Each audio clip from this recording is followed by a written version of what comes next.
Victoria Reynolds reached down, grabbed the little girl's backpack off seat 2A, and threw it into the aisle like it was trash someone forgot to collect. It skidded across the carpet and hit the galley wall. 9-year-old Lily Carter made a small sound, not a cry, just a sound, and the whole cabin heard it. Her father didn't shout. He didn't stand up. He pulled out a pen and wrote down 4 names. 5 minutes after that plane pushed back from the gate, it stopped. Doors opened. And every single passenger in first class was ordered off because of what that quiet man in the worn jacket actually was. Before we go on, do me a favor. Tell me in the comments what city you're watching from. I want to see how far this story travels tonight. And if you believe a man's worth isn't measured by his jacket, subscribe to the channel and stay with me all the way to the end. Part 1 starts right now. The first thing Ethan Carter did that morning was check the tickets. Then he checked them again in the parking garage. Then a third time in the security line, holding them up under the fluorescent lights like a man reading a letter from someone who had died. "Dad," Lily tugged his sleeve. "You already looked." "I know. 3 times. 4 if you count the kitchen. Why do you keep looking?" Ethan folded the boarding passes and slid them into the inside pocket of his jacket, the brown one with the frayed cuff and the small burn hole near the elbow that he'd never bothered to patch. "Because your mother used to say a man who checks twice never has to apologize once."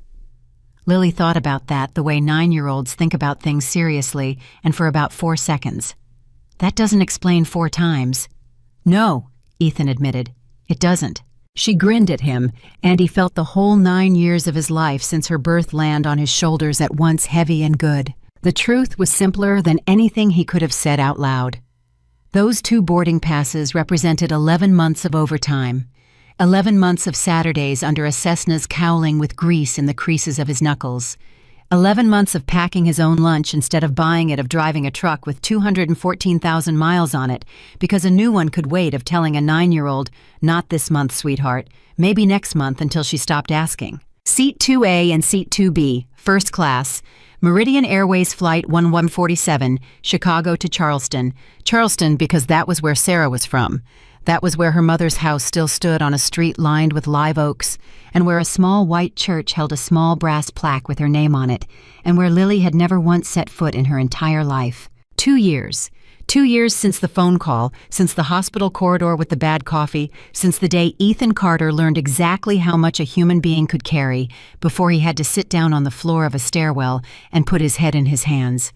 He'd promised himself 2 things that year: that Lily would never see him break, and that one day he'd take her home, not in the back of a bus, not in the last row of a red-eye, but properly, up front, where people got treated like people.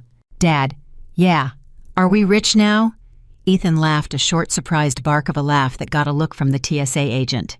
"No, baby, we are not even a little bit rich." "Then how come?"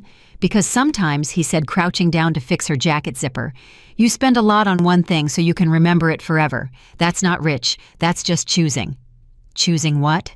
"Choosing a memory over a bunch of stuff." He stood. "Come on, Gate 12. Gate 12 was crowded and warm and smelled like burnt coffee. Lily wanted to sit by the window and watch the ground crew, so Ethan sat next to her and watched them too, and after a while she noticed he was watching differently than she was. "You're doing the thing," she said. "What thing?" "The mechanic thing, where you look at a plane like it's a person." "It is a person," Ethan said. "Every one of them's a little different. That one out there? Listen." He tilted his head. "That's an auxiliary power unit that needs a bearing looked at. You can hear that. I've heard about 4,000 of them." An older man 2 seats down lowered his newspaper. Big hands, silver crew cut, a ball cap that said USS Coral Sea. 22 years in the Navy, he said. "Aviation machinist's mate. You're right about that, APU." Ethan smiled. "Whereabouts?" "Pensacola mostly, then everywhere else." The man extended a hand. "Walt Boyd." "Ethan Carter. This is my daughter Lily." "Ma'am." Walt gave Lily a small formal nod, which delighted her enormously. "First flight?" "First one ever," Lily said. "We're in first class." "Well now." Walt raised his eyebrows in a way that made it seem like the most impressive thing he'd heard in a year. "That's how it ought to be done. My dad saved up. Lily said, and Ethan felt his ears go hot, and he didn't say anything because he'd learned a long time ago that correcting a proud kid was a kind of theft. Walt looked at Ethan then, just for a second, the look one working man gives another when he understands exactly what 11 months looks like. "Son," Walt said, "enjoy every minute." They boarded first, which Lily found almost unbearably exciting. "We go before everybody. We go before everybody. Even the people in line. Even them." She walked down that jet bridge like a woman entering a ballroom. Ethan walked behind her with her small purple backpack in one hand and his own duffel in the other, and he thought clearly and without any particular drama, "This is the best morning of my life since the day she was born." The flight attendant at the door was young, maybe 26, with a smile that arrived a half-second before her eyes did. Her name tag said, "Danielle." "Good morning. Boarding passes." Ethan handed them over. Danielle glanced down. "2A and 2B. Right this way." "Thank you." The cabin was quiet and cool. Wide leather seats 4 across. Lily stopped dead in the aisle. "Dad?" "I know. They're huge." "They are." "Is that a real blanket?" "That's a real blanket." "Can I keep it?" "No." "Can I use it?" "You can absolutely use it." She slid into 2A the window, and Ethan stowed her backpack under the seat in front of her, exactly the way he'd told her twice to do it herself, because that was what fathers did. Then he sat down in 2B, and for about 90 seconds, everything in Ethan Carter's world was correct. Lily pressed her forehead against the window. "You can see the whole airport." "You can." "Is that our plane's wing?" "That's our wing." "Is it strong?" Ethan leaned over and looked at it, a professional look, the kind he'd given 10,000 wings. "That wing," he said, "can hold up more than 3 times what it'll ever need to. It could take a beating you wouldn't believe and keep flying." "How do you know?" "Because that's my job, sweetheart. I know what holds." Lily settled back into the seat, pulled the blanket up to her chin, even though it was 72 degrees, and said in the smallest voice she had, "Mom would have liked this." Ethan didn't answer right away. He couldn't. "Yeah," he said finally, "she would have liked this a lot." Victoria Reynolds came aboard 8 minutes later, and the temperature in the cabin changed. She did not walk. She advanced. Camel coat heels that struck the floor like punctuation, a phone at her ear, and 2 assistants trailing her, one carrying a garment bag, and the other carrying nothing at all except a tablet and an expression of permanent apology. "No, tell him the number is the number. If Halloran wants to renegotiate, he can renegotiate with somebody else's money." A pause. "I don't care what his lawyer says. I've bought and sold 4 companies out from under men like that." Another pause. "Because they blink, Adam. They always blink." She ended the call without saying goodbye and finally looked up and stopped. Her eyes went to row 2, to the window seat, to the 9-year-old girl under the blanket, then to the man in the brown jacket with the frayed cuff sitting beside her. Something moved across Victoria Reynolds' face. Not anger yet, something colder and quicker. Recalculation. "Danielle," she said without turning around. The flight attendant appeared instantly. "Ms. Reynolds, welcome aboard. It's always—" "Why is there a man in my seat?" Danielle's smile faltered. "I'm sorry." 2A. Victoria pointed with one finger, the way you'd point at a stain. "I fly this route twice a month. I sit in 2A. I have sat in 2A for 6 years." "Let me just check for you." Danielle looked down at her tablet. Her thumb moved. Her expression did something complicated. "Ms. Reynolds, it looks like you're in 4C today." Silence. 4C. "Yes, ma'am." "An aisle." "Yes, ma'am." "In row 4. I can see if anyone would be willing to—" "You can see." Victoria repeated the words as though tasting them and finding them spoiled. "Danielle, look at me. Do you know what my company spends with this airline annually?" "Ms. Reynolds, $680,000. My people, my board, my clients. I am not a passenger. I am a revenue stream." She smiled then, and it was a genuinely beautiful smile, which somehow made it worse. "Now fix it." Ethan had heard every word. So had everyone in the cabin. So had Lily, who had gone very still under her blanket the way children go still when adults get loud. He put his hand on her knee. "Hey, look at the wing." "Dad, look at the wing, sweetheart." Danielle came down the aisle. She crouched slightly beside row 2, which Ethan noticed the crouch, the softened voice, the technique they teach you for delivering bad news. "Sir, hi. Could I take a quick look at your boarding pass?" Ethan took it out and handed it over. He'd checked it 4 times. He knew what it said. Danielle read it, read it again. Her jaw tightened almost imperceptibly. "Everything all right?" Ethan asked. "There may be a reservation issue." "There's no issue. That's my seat. That's my daughter's seat." "I understand, sir. It's just that we're showing—" She stopped, tapped the tablet, tapped it again. "One moment." She walked to the galley. Ethan watched her go, and he watched her pick up the interphone, and he watched her turn her body away from the cabin as she spoke into it, and something old and quiet in the back of his brain woke up and started paying very close attention. Because Ethan Carter had spent his entire adult life around airplanes, and he knew the way you know the sound of your own name, that a confirmed seat assignment does not develop a reservation issue 9 minutes before departure while the passenger is already sitting in it, not by accident. Victoria did not sit in 4C. She stood in the aisle beside it, arms folded, watching row 2 the way a hawk watches a field. Her assistant leaned in. "Ms. Reynolds, we could just—" "Don't. It's a 50-minute.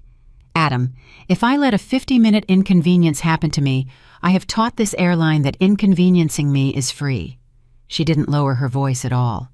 "Nothing about me is free." Walt Boyd, boarding with the main cabin, passed through first class on his way back and caught Ethan's eye. He didn't say anything. He just gave a small nod. "I see you, brother." Then Danielle came back and the flight manager came with her. His name tag said G. Hale. He was maybe 50, red-faced, with the particular energy of a man who had been called away from something and intended to solve this in under 90 seconds. "Folks, hi. Gregory Hale, I'm the ground operations manager for this station." He glanced at Ethan's jacket. It was quick. It wasn't quick enough. "We've got a seating conflict here. Can I see that pass?" "You can see it. It says 2A and 2B. I bought them 11 months ago." Sure. Hale looked at it for less than 3 seconds and handed it back. "Sir, here's the situation. Our system's showing a duplicate assignment. When that happens, we go by original issuance, and unfortunately the original issuance here is showing Ms. Reynolds." Ethan went very still. "Say that again." "Original issuance shows—" "No, say the part where you looked at my ticket for 2 seconds and then told me a story." Hale's smile hardened. "Sir, there's no need for— I paid for these seats in September of last year."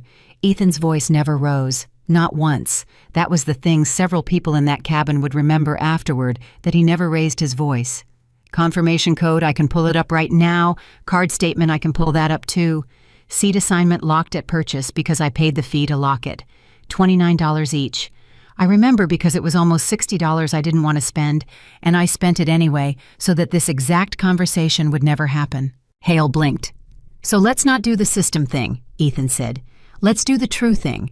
Whose name is on 2A?" The cabin was silent. 13 other passengers in first class were now watching openly. Hale looked at the tablet in Danielle's hands. Danielle looked at the floor. "Sir," Hale said, "I need you to move."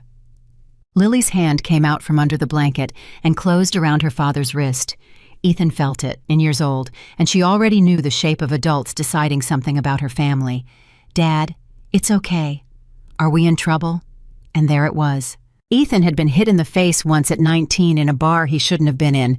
He'd been under a jet engine that dropped 4 inches with his arm inside it.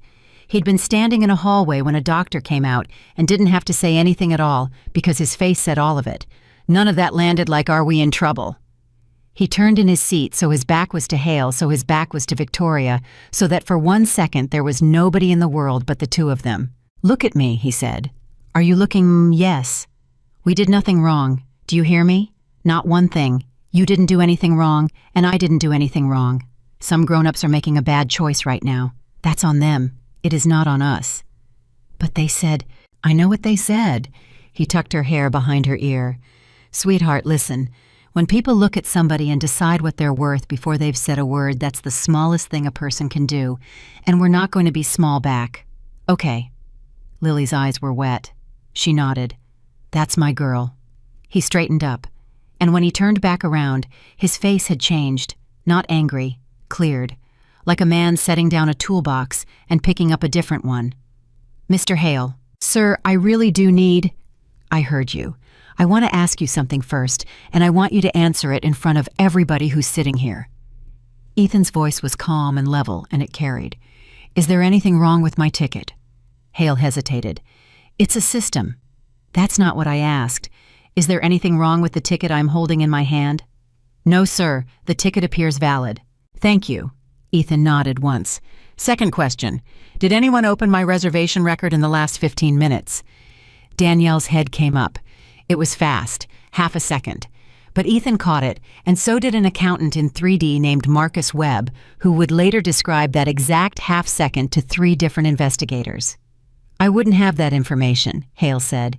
You'd have it in about 4 keystrokes. Sir, because here's what I know. Ethan finally stood, and it was noticeable to everybody that he was taller than he'd looked, sitting down, and that his shoulders were the shoulders of a man who lifted things for a living. He wasn't threatening. He just took up his actual space for the first time. A locked seat assignment doesn't unlock itself.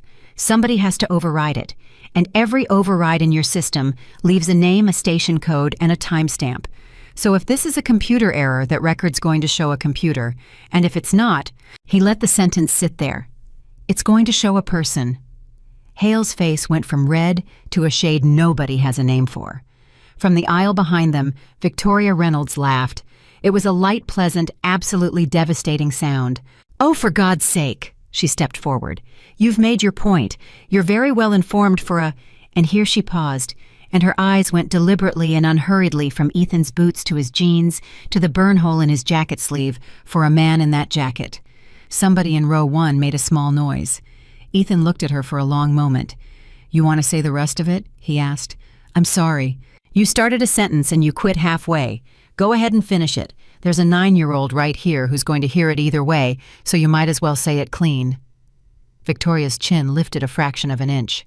I think, she said, that some people misunderstand what VIP means. What does it mean by, it means priority? Priority over what? Over inconvenience. Over people, Ethan said. That's what you mean. You just don't want to say it in front of the kid. Sir, Hale stepped between them. Sir, I'm going to have to ask you to lower... I haven't raised my voice one time. Ethan didn't look away from Victoria. Ma'am, I want to make sure I understand. You've got a valid seat on this airplane, 4C. Nobody's taking it from you. You'll land in Charleston at the same minute I do. So this isn't about getting there. It's about standards. Whose? Mine, Victoria said. And frankly, whether you like it or not, this airline's. There is a reason there is a curtain between this cabin and that one. It isn't decorative. And that several passengers agreed later was the moment the cabin turned. Because up until then, a number of people in first class had been quietly on Victoria's side, not out of cruelty, out of habit, out of the 1,000 small assumptions that a well-dressed woman with assistance is probably in the right and a tired man in work boots has probably made a mistake. But she said the curtain isn't decorative, and a woman in 1C, a retired schoolteacher named Ruth Alvarez, put down her orange juice and said out loud to nobody in particular, "Good Lord." Hale made his decision. Okay, folks, here's what we're going to do. He clapped his hands once the way men do when they want a conversation to be over. Sir, we've got a seat available in the main cabin, row 28.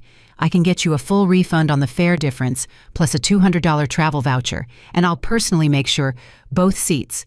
I'm sorry. Are you moving both of us to row 28? Hale looked at his tablet. Then he looked at Danielle. Then he did something Ethan would remember for the rest of his life. He looked at his shoes. We have 1 seat available, Hale said. Ethan didn't move. 1. The flight's full, sir. Your daughter can stay right here, and he checked in 2B, and she'll be extremely well looked after. Our crew is, say the rest of it, and you'd be in 28E. 28E. Ethan repeated it flatly. Middle seat, 26 rows back, behind 2 bulkheads and a curtain, from a 9-year-old on her first flight in her life. It's a 52-minute flight. Mr. Hale. Ethan's voice dropped and got, if anything, gentler. Do you have kids? Hale's mouth opened, closed. 2, he said. How old? 6 and 11. Would you sit in 28E? Nobody said anything. That's what I thought, Ethan said. Danielle spoke up then for the first time since the galley. Her voice was thin. Sir, I'd keep an eye on her the whole flight, I promise. I'd sit with her during cruise if I could. And Ethan looked at her, and there was no anger in it at all, which was somehow worse. "I believe you," he said. "I think you'd do that. I think you're a decent person who's about to do an indecent thing because somebody with a title told you to, and you're going to carry it around a lot longer than you think." Danielle's eyes filled. She turned away fast. That was when Victoria took the backpack. Later, she would insist she was simply clearing the seat area. 14 people would remember it differently, and one of them would have it on video. She reached down past Lily, took the purple backpack out from under the seat by one strap, and swung it into the aisle. It hit the galley wall and slid, and a zipper burst, and a small yellow notebook and a plastic horse came skittering out across the carpet. Lily made a sound. Not a cry, just a sound. And the entire first-class cabin of Meridian Airways Flight 1147 heard a 9-year-old girl make a sound she should never have had to make. Ethan moved, not toward Victoria. He stepped past her, knelt in the aisle, and picked up the notebook. He picked up the plastic horse. He put them back in the bag and zipped what was left of the zipper, and he did it slowly, and the cabin watched him do it, and the silence got so heavy you could hear the jet bridge groan outside. Then he stood up and handed the backpack to his daughter. "Everything's here," he said. "Nothing's broken. The zipper's broken. I'll fix it tonight. You always say that." "I always do it," Ethan said, and Lily made a wet little laugh, and Ruth Alvarez in 1C put her hand over her mouth. Ethan turned around. "Ms. Reynolds, I was clearing the—" "I want to tell you something, and then I'm going to stop talking to you for the rest of your life." He said it without heat. That was the frightening part. "You didn't just take a seat. Anybody can take a seat. What you did was you taught a 9-year-old that when a person with money wants something, the rules bend.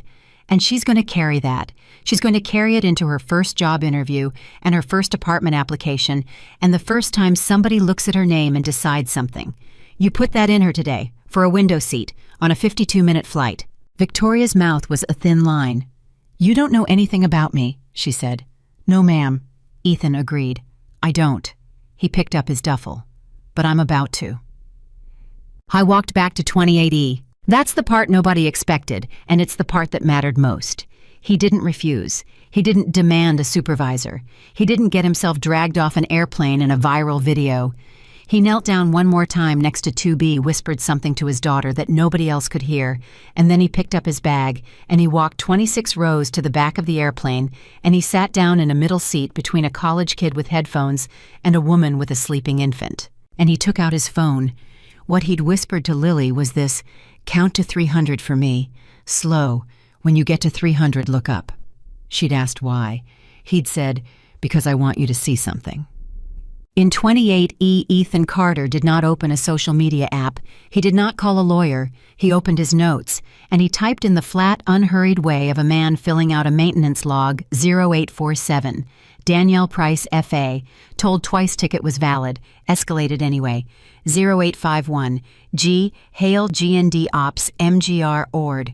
Reviewed BP Approx 2 SIC. Claimed original issuance. False. Refused to state override source. 08 Zaxby 3. Locked seat assignment. 2A altered post boarding. Override required. Station code plus agent ID recoverable. 0856. Passenger V. Reynolds stated annual spend as basis for reassignment. Witnessed by full F cabin. 0857. Minor child separated from sole parent. No unaccompanied minor protocol offered. No consent obtained. 0858. Property of minor removed from seat area by third party. He read it back once. Then he added one more line and he looked at it for a long time before he typed it. I let it happen on purpose. Because that was the truth, and he'd known it since the moment Hale looked at his shoes. He could have stopped it in 11 seconds. 11 seconds and one phone call, and Gregory Hale would have been escorted off his own jet bridge before the boarding music finished. Ethan had known that the entire time. He had sat there with that knowledge in his chest like a hot coal, and he had chosen deliberately with his daughter's hand around his wrist not to use it. Because he'd needed to know. Not whether they'd treat him fairly. He already knew how they treated him. He'd spent 11 months in a workshop in Rockford being called "Hey Buddy" by men who'd have called him "Sir" if they'd known. He needed to know what happened to the man with no leverage at all, the man in the brown jacket, the man with the burn hole in the sleeve, the one who couldn't threaten anybody, couldn't call anybody, couldn't do anything at all, except hold up a ticket he'd paid for and ask in a reasonable voice to be allowed to sit in his own seat next to his own child. Now he knew. The seatbelt sign chimed. Ethan looked out through the gap between the seats in front of him. 26 rows of heads, a curtain, and somewhere past it, a 9-year-old girl counting slowly to 300 with her hands folded in her lap. He hit the call button. The flight attendant in the back, a man in his 40s named Ray, leaned over. "Yes, sir. Everything okay? I need you to get a message to the flight deck." Ray's smile stayed, but his eyes sharpened. "Sir, we're about to push. Anything you need, I can—" "Ray." Ethan turned his phone around so the man could see the screen. "I need you to read this, and then I need you to decide very fast what kind of day you're going to have." Ray read it. His hand came off the seat back. "Sir," he said, and his voice had changed entirely, "would you please come with me to the forward galley?" "No," Ethan said. "I'm not going anywhere. I want it done from right here where 40 people can watch it get done. Tell the captain that." He handed Ray a card from his wallet, plain white, no logo, 11 digits, and nothing else. "And tell him to call that number before we move 1 inch." Ray looked at the card, then he looked at Ethan. Then he went up the aisle faster than any flight attendant has ever walked without technically running. In seat 2B, Lily Carter was at 211. She had her mother's habit of counting on the pads of her fingers instead of the tips. She had her father's habit of not crying where people could see. The blanket was still folded across her lap because nobody had taken it away, and Victoria Reynolds was sitting 1 seat over in 2A scrolling her phone and had not looked at her once. 240. Danielle came down this aisle with a glass of orange juice she hadn't been asked for. "Sweetheart, would you like—" "No, thank you," Lily said. 246. Danielle stopped. "I'm sorry. I'm counting to 300. My dad told me to." Something happened in Danielle Price's face. "Why?" she asked quietly. "Because he said I'd see something." 260. Danielle straightened up slowly, still holding the orange juice, and looked toward the front of the airplane where the cockpit door had just opened. 271. The first officer stepped out. He did not look at the passengers. He walked directly to the forward galley phone, picked it up, and stood with his back to the cabin for 11 seconds. 284. He hung up. He said something to Ray, who had appeared at his elbow. Ray nodded once. 292. The engines which had been spooling spooled back down. The cabin lights, which had dimmed for departure, came back up to full. 298. The jet bridge, which had pulled back from the aircraft door 4 minutes earlier, began with a low mechanical whine that every experienced traveler on that airplane recognized instantly, and none of them could believe to move forward again. 300. Lily Carter looked up. And over the PA, in a voice that was doing an extremely poor job of sounding routine, the captain of Meridian Airways Flight 1147 said, "Ladies and gentlemen, this is the flight deck. I need everyone to remain seated. We are returning to the gate." Victoria Reynolds's head came up from her phone for the first time in 11 minutes. "What?" she said. Nobody answered her. Down the aisle, 26 rows back, a man in a brown jacket with a burn hole in the sleeve unbuckled his seatbelt and stood up. The man in the brown jacket did not run. That was the first thing Ray noticed walking 3 steps behind him up the aisle. 42 rows of people were craning their necks, and the engines were winding down, and the jet bridge was groaning back into place, and Ethan Carter walked up that aisle at the exact same pace he'd walked down it. "Sir," Ray said quietly, "I want you to know the captain's still on the phone." "Good. He's been on it about 90 seconds. That's about right?" "Sir." Ray hesitated. 15 years of doing this job had given him a very fine instrument for measuring what was about to happen in a cabin, and the needle was buried.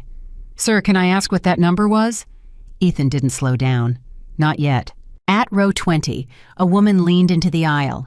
"Excuse me, are we deplaning? I've got a connection in Charleston." "I don't know, ma'am." "Well, do you know what's happening?" "Yes, ma'am," Ethan said. "I do." He pushed the curtain aside with the back of his hand. First class had turned into a different country in the 11 minutes since he'd left it. Gregory Hale was standing in the forward galley with his tablet held against his chest like a shield, talking fast and low to a gate agent who had come aboard and was shaking her head. Danielle Price was standing at the door with her hands at her sides, not doing anything at all, which for a flight attendant is the loudest possible statement. Victoria Reynolds was on her phone in 2A with her legs crossed and her voice pitched to Carrie. "No, they've stopped the aircraft, yes. Stopped it. Adam, I want you to call Bergstrom's office directly, not the assistant, the office." And in 2B, a 9-year-old girl was sitting perfectly straight with a broken purple backpack in her lap, looking up. Ethan crouched in the aisle beside her. 300, Lily said. 300. The plane went backwards. It did. Dad? Her voice wobbled for the first time. Did we get in trouble? No, sweetheart. He put his hand over her small folded hands. Somebody else did. Hale saw him then. Sir? He came out of the galley at a speed that suggested he'd been waiting for a target. Sir, you need to sit down. You are not permitted to be in this cabin. You have been reseated. Ethan stood up slowly. Mr. Hale. You've been reseated to 28E and I need you to return to... Why is the airplane at the gate? Hale's mouth worked. That is an operational matter. It's an operational matter. Ethan nodded like a man being handed a part number that didn't match the box. Okay, then let me ask you an easier one. About 10 minutes ago you told me the original issuance on seat 2A was Ms. Reynolds. Do you still want to say that? I'm not going to litigate. It's a yes or a no. Sir, I have a departure to run. You don't, Ethan said. Not anymore. That's what the gate coming back means. Something shifted in Hale's face. He was a man who had spent 19 years learning that a raised voice and a badge and a clipboard would end almost any conversation on an airplane, and he was at that exact moment discovering the outer edge of that. So he reached for the last tool in the drawer. Denise, he called to the gate agent, get me the duty officer. We've got a disruptive passenger refusing crew instruction. The cabin heard it. Ruth Alvarez, the retired schoolteacher in 1C, took her reading glasses off. Oh, absolutely not, she said. Ma'am, this doesn't concern... I taught 4th grade for 31 years, young man, and I know a lie when it's told at volume. She turned in her seat to face the rest of the cabin. Did anybody here hear that man raise his voice? Anybody one time? Silence. Then from 3D, a soft, dry voice. He never raised it once. Everyone looked. Marcus Webb, 44, forensic accountant, gray sweater, the sort of man airlines never notice. He had his phone and his hand screen up, and he lifted it slightly so Hale could see it. I've been recording since the backpack, Marcus said. That's 4 minutes and 11 seconds of continuous video. He never raised his voice, he never obstructed the aisle, and he complied with a crew instruction that I would very much like somebody to explain to me the legal basis for. Hale's jaw set. Sir, recording crew members is against... No, it isn't, Marcus said. It's against your policy, which is not a law, and your policy also says a confirmed seat can't be reassigned for revenue tier preference, and I'd like to talk about which of your policies we're taking seriously today. Somebody in row 1 laughed. It was not a friendly laugh. Victoria lowered her phone. This is absurd, she said. May I say something? Ma'am, Hale started. May I say something? She stood up. She was very good at standing up. I have flown this airline 400 and some times. I have never not once asked for anything I was not entitled to. I asked a question at the door. One question. Everything that has happened since then has been the decision of your employees, not mine. If your people made an error, that is your people. I did not touch a keyboard. That's true, Ethan said. Every head in the cabin turned. I'm sorry, Victoria said. You didn't touch a keyboard. Ethan looked at Hale. He did, or somebody standing next to him did. That's what I've been trying to get on the record for 20 minutes, and every time I ask, I get a word like issuance or operational. He turned back to Victoria. You didn't change anything, ma'am. You just made it clear what you were worth, and then you stood in the aisle and let somebody else do the arithmetic. That's a very poetic accusation. It's not an accusation, it's the whole business model. Victoria's eyes narrowed. Meaning, what exactly? Meaning, nobody in a company ever tells an employee to break a rule for a big customer, Ethan said. You don't have to. You just make sure everybody knows who the big customer is, and then you look the other way when the rule breaks by itself. Then when it comes apart, you get to say exactly what you just said. I didn't touch a keyboard. For a moment, half a second, no more, something flickered behind Victoria Reynolds's face that was not anger, then it was gone. "Who are you?" she said. "A guy who fixes airplanes." "No," she said. "You're not." The duty officer arrived 4 minutes later, and his name was Sergeant Dale Kowalski, airport police, 26 years on the job, and he came up the jet bridge expecting exactly what he'd been told. He was getting a hostile passenger in the forward cabin who'd refused reseating and was making threats about lawsuits. What he found was a full first-class cabin sitting in dead silence, a flight manager sweating through his collar, a little girl holding a broken backpack, and a man in work boots, standing calmly in the aisle with his hands visible and open at his sides, the way people do when they've thought about it in advance. Kowalski had been doing this long enough to read a room in under 3 seconds. "All right," he said. "Who called me?" "I did." Hale stepped forward fast. "Gregory Hale, Ground Ops. This passenger was reseated for a documented reservation conflict, refused to remain in his assigned seat, returned to a cabin he isn't ticketed for, and has been intimidating my crew." "Uh-huh." Kowalski looked at Ethan. "Sir, you want to give me your version?" "I bought seats 2A and 2B 11 months ago. My daughter's in 2B. 20 minutes ago, I was told there was a system conflict and moved to 28E. I complied. I got up when the aircraft returned to the gate because my 9-year-old was sitting alone up here and I wanted to be next to her." "That's it. That's it." Kowalski looked at Hale. "That's it. That's a selective." "Sergeant." Ruth Alvarez raised her hand like she was still in a classroom, except she was the one calling on people. "May I?" "Go ahead, ma'am." Everything that man just said is true, and he left out that the woman in 2A threw the child's backpack down the aisle and broke it. Kowalski's chin came up half an inch. "Somebody threw a kid's bag." "I moved an obstruction," Victoria said. "It was under the seat," said Marcus Webb, "where the FAA requires it to be, on video." Kowalski exhaled slowly through his nose, which anybody who had ever worked with him would have recognized as the sound of a very long shift getting longer. "Okay," he said. "Mr. Hale, walk me through the reservation conflict." Hale glanced at his tablet. "It's a system-generated duplicate." "Fine. Show me the duplicate." "It's the record's been updated, so show me the record then." Hale didn't move. And that was the moment several people noticed it independently, and all of them mentioned it later, that Danielle Price, 26 years old, 3 years with the airline, stepped forward from the aircraft door where she had been standing very still for 11 minutes, doing nothing at all.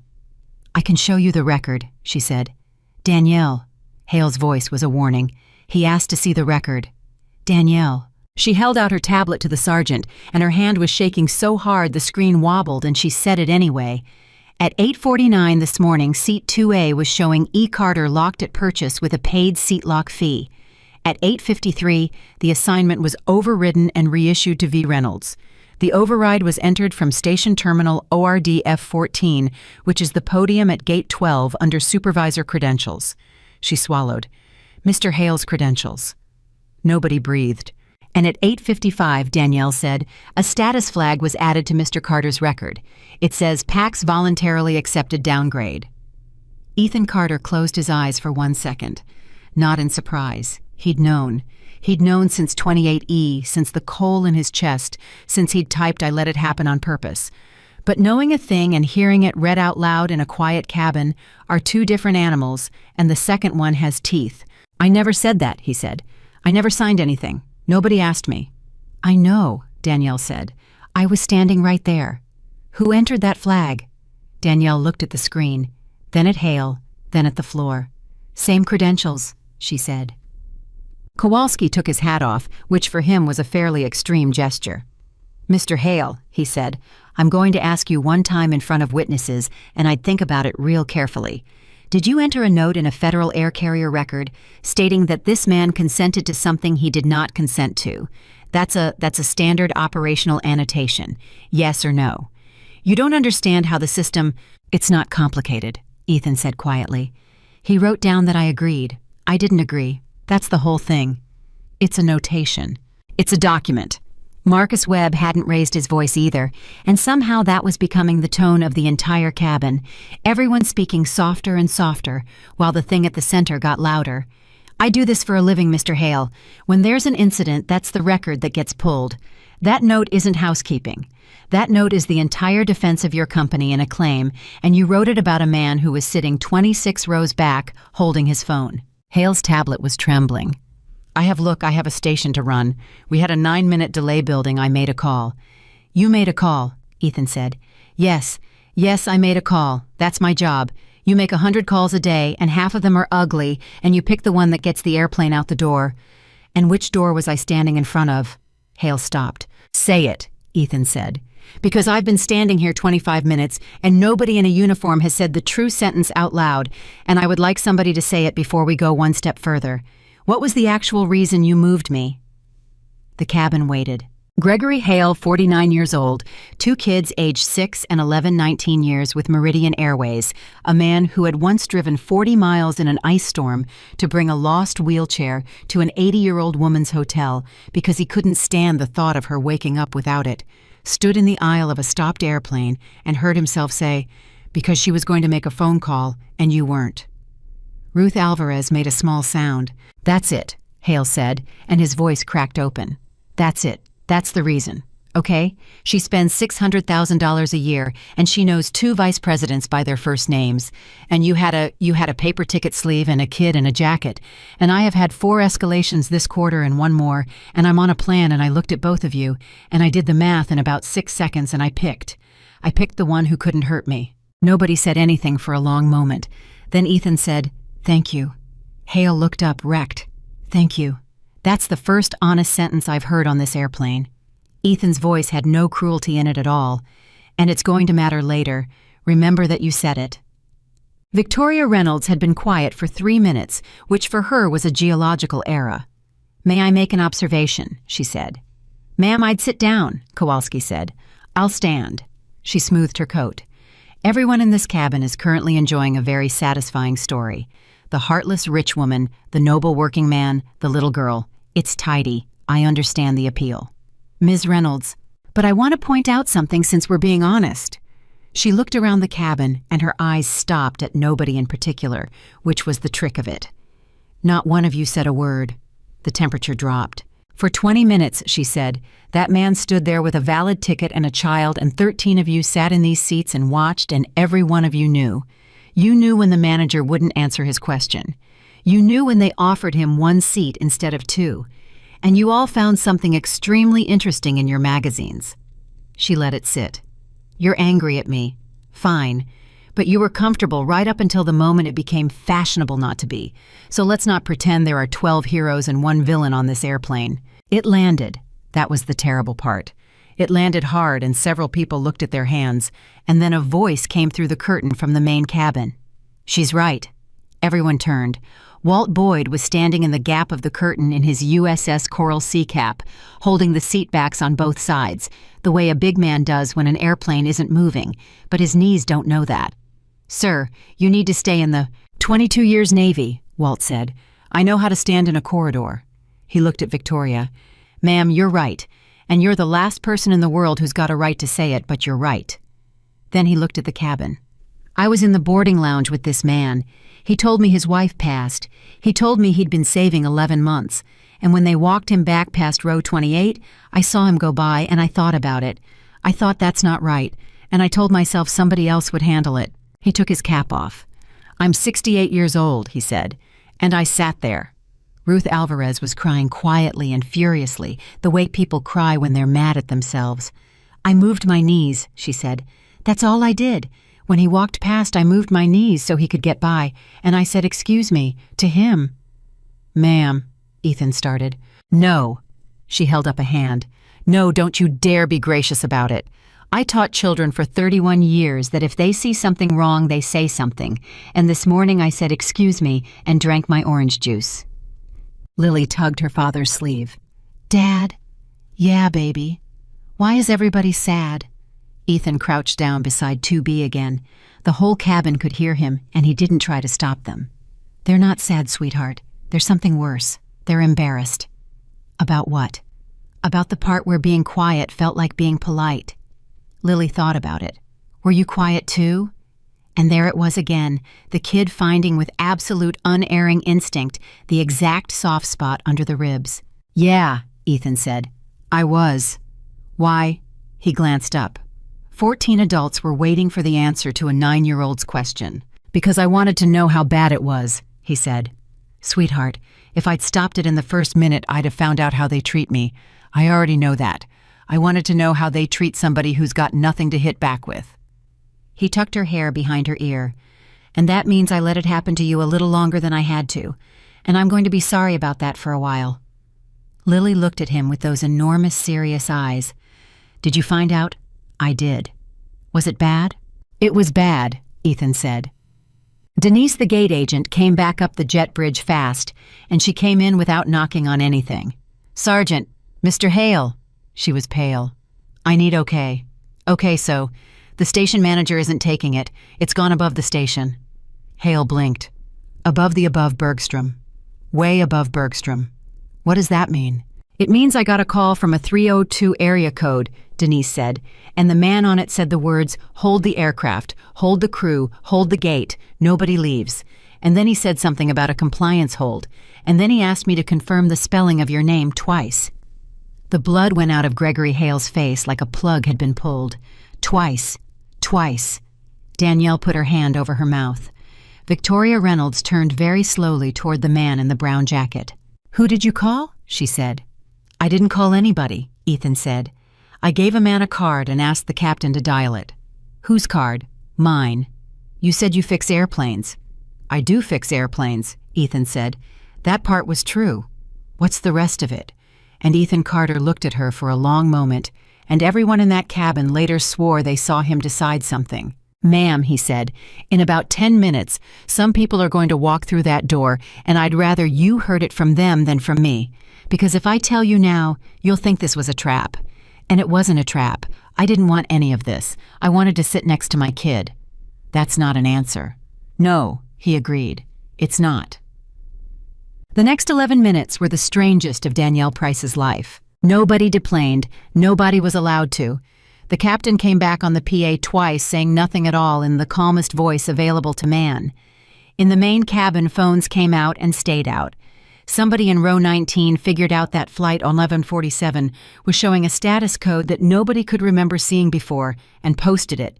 And by 9:40, there were 200 people on the internet arguing about what a Meridian compliance hold was. Danielle stood in this galley and poured a cup of water she didn't drink. Ray came in beside her. "You okay?" "No." "You did the right thing." "I did the right thing 40 minutes late." She set the cup down. "Ray, I looked at his ticket. I read it. It said 2A, and I walked to that phone and I called Hale, and you know why? Because she scared you. Because I did the math." Danielle's face crumpled and reassembled. "Same math Hale did. 6 seconds. She's a name, he's a jacket. And I knew. I knew when I crouched down next to him and used the voice. You know the voice, the one we use for the bad news. I used the crouch and the voice on a man who hadn't done anything, because that's the technique for making somebody accept a thing they shouldn't have to accept." Ray was quiet. "And then he looked at me," she said, "and he told me I was a decent person about to do an indecent thing, and I'd carry it longer than I thought." She laughed horribly. "It's been 40 minutes. "Danielle." Ray put his hand on the counter, not on her. "What do you want to do?" "I want to go tell that little girl I'm sorry." "Then go." "She's 9. It's not her job to forgive me." "No," Ray said. "It isn't. Go anyway." So she did. She walked down and crouched in the aisle by row 2 and stopped herself and stood back up and knelt instead, because she was never going to use that crouch again as long as she lived. "Lily." Lily looked up. "My name's Danielle. I'm the one who took your dad's ticket." Her voice was steady for exactly 4 words. "I read it. I knew it was right. And I did the wrong thing anyway, and it made your first flight into this, and I am so sorry." Lily considered her. "Are you going to get fired?" "Probably." "Because of me?" "No," Danielle said fast and hard. "No, sweetheart, not because of you, because of me." Lily nodded slowly. Then she held up the purple backpack. "The zipper's broken," she said, "but my dad fixes things." Danielle made a sound that was mostly not a laugh. "Yeah," she said, "I'm getting that." Victoria Reynolds made 4 phone calls in those 11 minutes, and not one of them went the way it was supposed to. The first was to Adam, who was already in a car and already had bad news. The Stories Out There's video. Somebody in 3D uploaded 4 minutes of it, and it's got 60,000 views. The second was to her communications director, who said the word optics 9 times. The third was to a Meridian vice president whose direct line she'd had for 4 years, and it went to voicemail, which had never once happened before. The fourth was to her daughter. That one she hadn't planned. Mom, Claire Reynolds, 28, a pediatric resident in Denver, who answered on the 4th ring, sounding like she'd been asleep for 90 minutes after an 18-hour shift. Is everything okay? Yes, fine. Everything's fine. Okay, then why are you calling at 9 in the morning? Victoria opened her mouth and discovered to her absolute astonishment that she did not have a sentence ready. There's a situation. On a flight. Are you hurt? No. Is the plane okay? The plane's fine. Mom. A rustle. Claire sitting up. What's going on? There was a seating error, Victoria said, and I handled it badly. A long pause on the line. How badly? There's a child, Victoria said. The pause got longer. Mom, Claire said, and her voice had changed. Did you do the thing? What thing? The thing you did at Aspen. The thing you did to the girl at the front desk in Zurich. The thing where somebody in a uniform is standing there and you make it very clear how much you're worth. That's not, did you do it in front of a kid? Victoria Reynolds sat in seat 2A, a seat that was not hers on an airplane that was not moving in front of 13 people who were not looking at her and were also not looking anywhere else and said nothing at all. Okay, Claire said quietly. Okay, I have to go back to sleep. Call me when you land. Claire. Mom. Her daughter's voice was tired in a way that had nothing to do with the shift. You know what the worst part is? I wasn't surprised. Not for a second. The line went dead. Victoria lowered the phone very slowly and set it face down on the armrest. 2 feet away, a 9-year-old girl was showing a broken zipper to a flight attendant. At 9:52, the sound of the jet bridge door changed. Everybody heard it. Airplanes have a small vocabulary of sounds, and this was one of them, and it meant somebody had come through the outer door and was coming down. Kowalski put his hat back on. Denise stepped out of the way. Hail, and this was the detail Marcus Webb's video would capture, and the internet would replay 4 million times. Gregory Hale straightened his tie. Footsteps. More than 2 people. Nobody talking, which was somehow the worst sign of all. Danielle stood up from beside row 2. Walt Boyd, still in the curtain gap, muttered, "Here we go." And the door filled. 4 people came aboard. A woman in her 60s in a navy suit with a laminate on a lanyard that read Meridian Corporate. A younger man with a laptop bag and the particular gray complexion of someone who had been on a conference call since 9:04.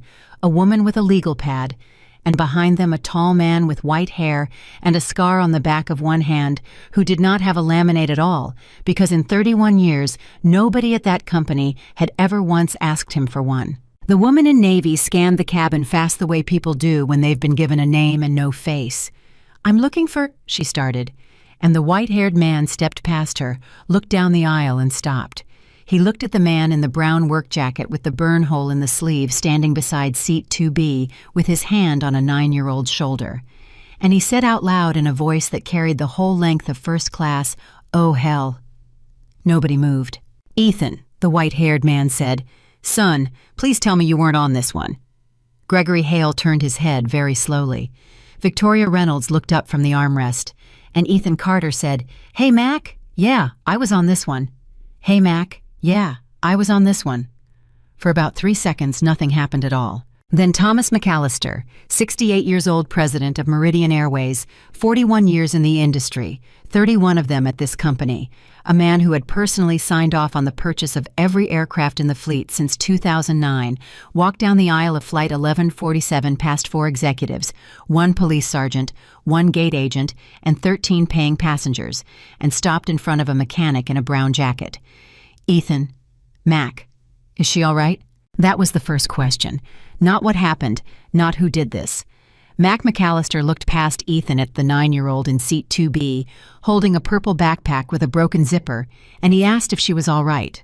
"She's okay," Ethan said. Lily. Mac crouched, actually crouched, knees popping like gunshots. You remember me? Lily studied him. You gave me a wrench.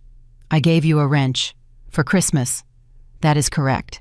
It was a wrench, Lily said with the profound moral seriousness of a 9-year-old relitigating a 2-year-old grievance. It was a torque wrench, Mac said, and it was a good one, and someday you'll thank me. He looked at the backpack, then at the burst zipper, then slowly at nothing in particular, and something in his face went very quiet. Somebody want to tell me how that got broken? Nobody in first class said a word. Okay, Mac said, standing back up. Okay. He turned around. And the entire cabin got its first look at what a genuinely angry 68-year-old man looks like when he's spent 4 decades learning not to show it.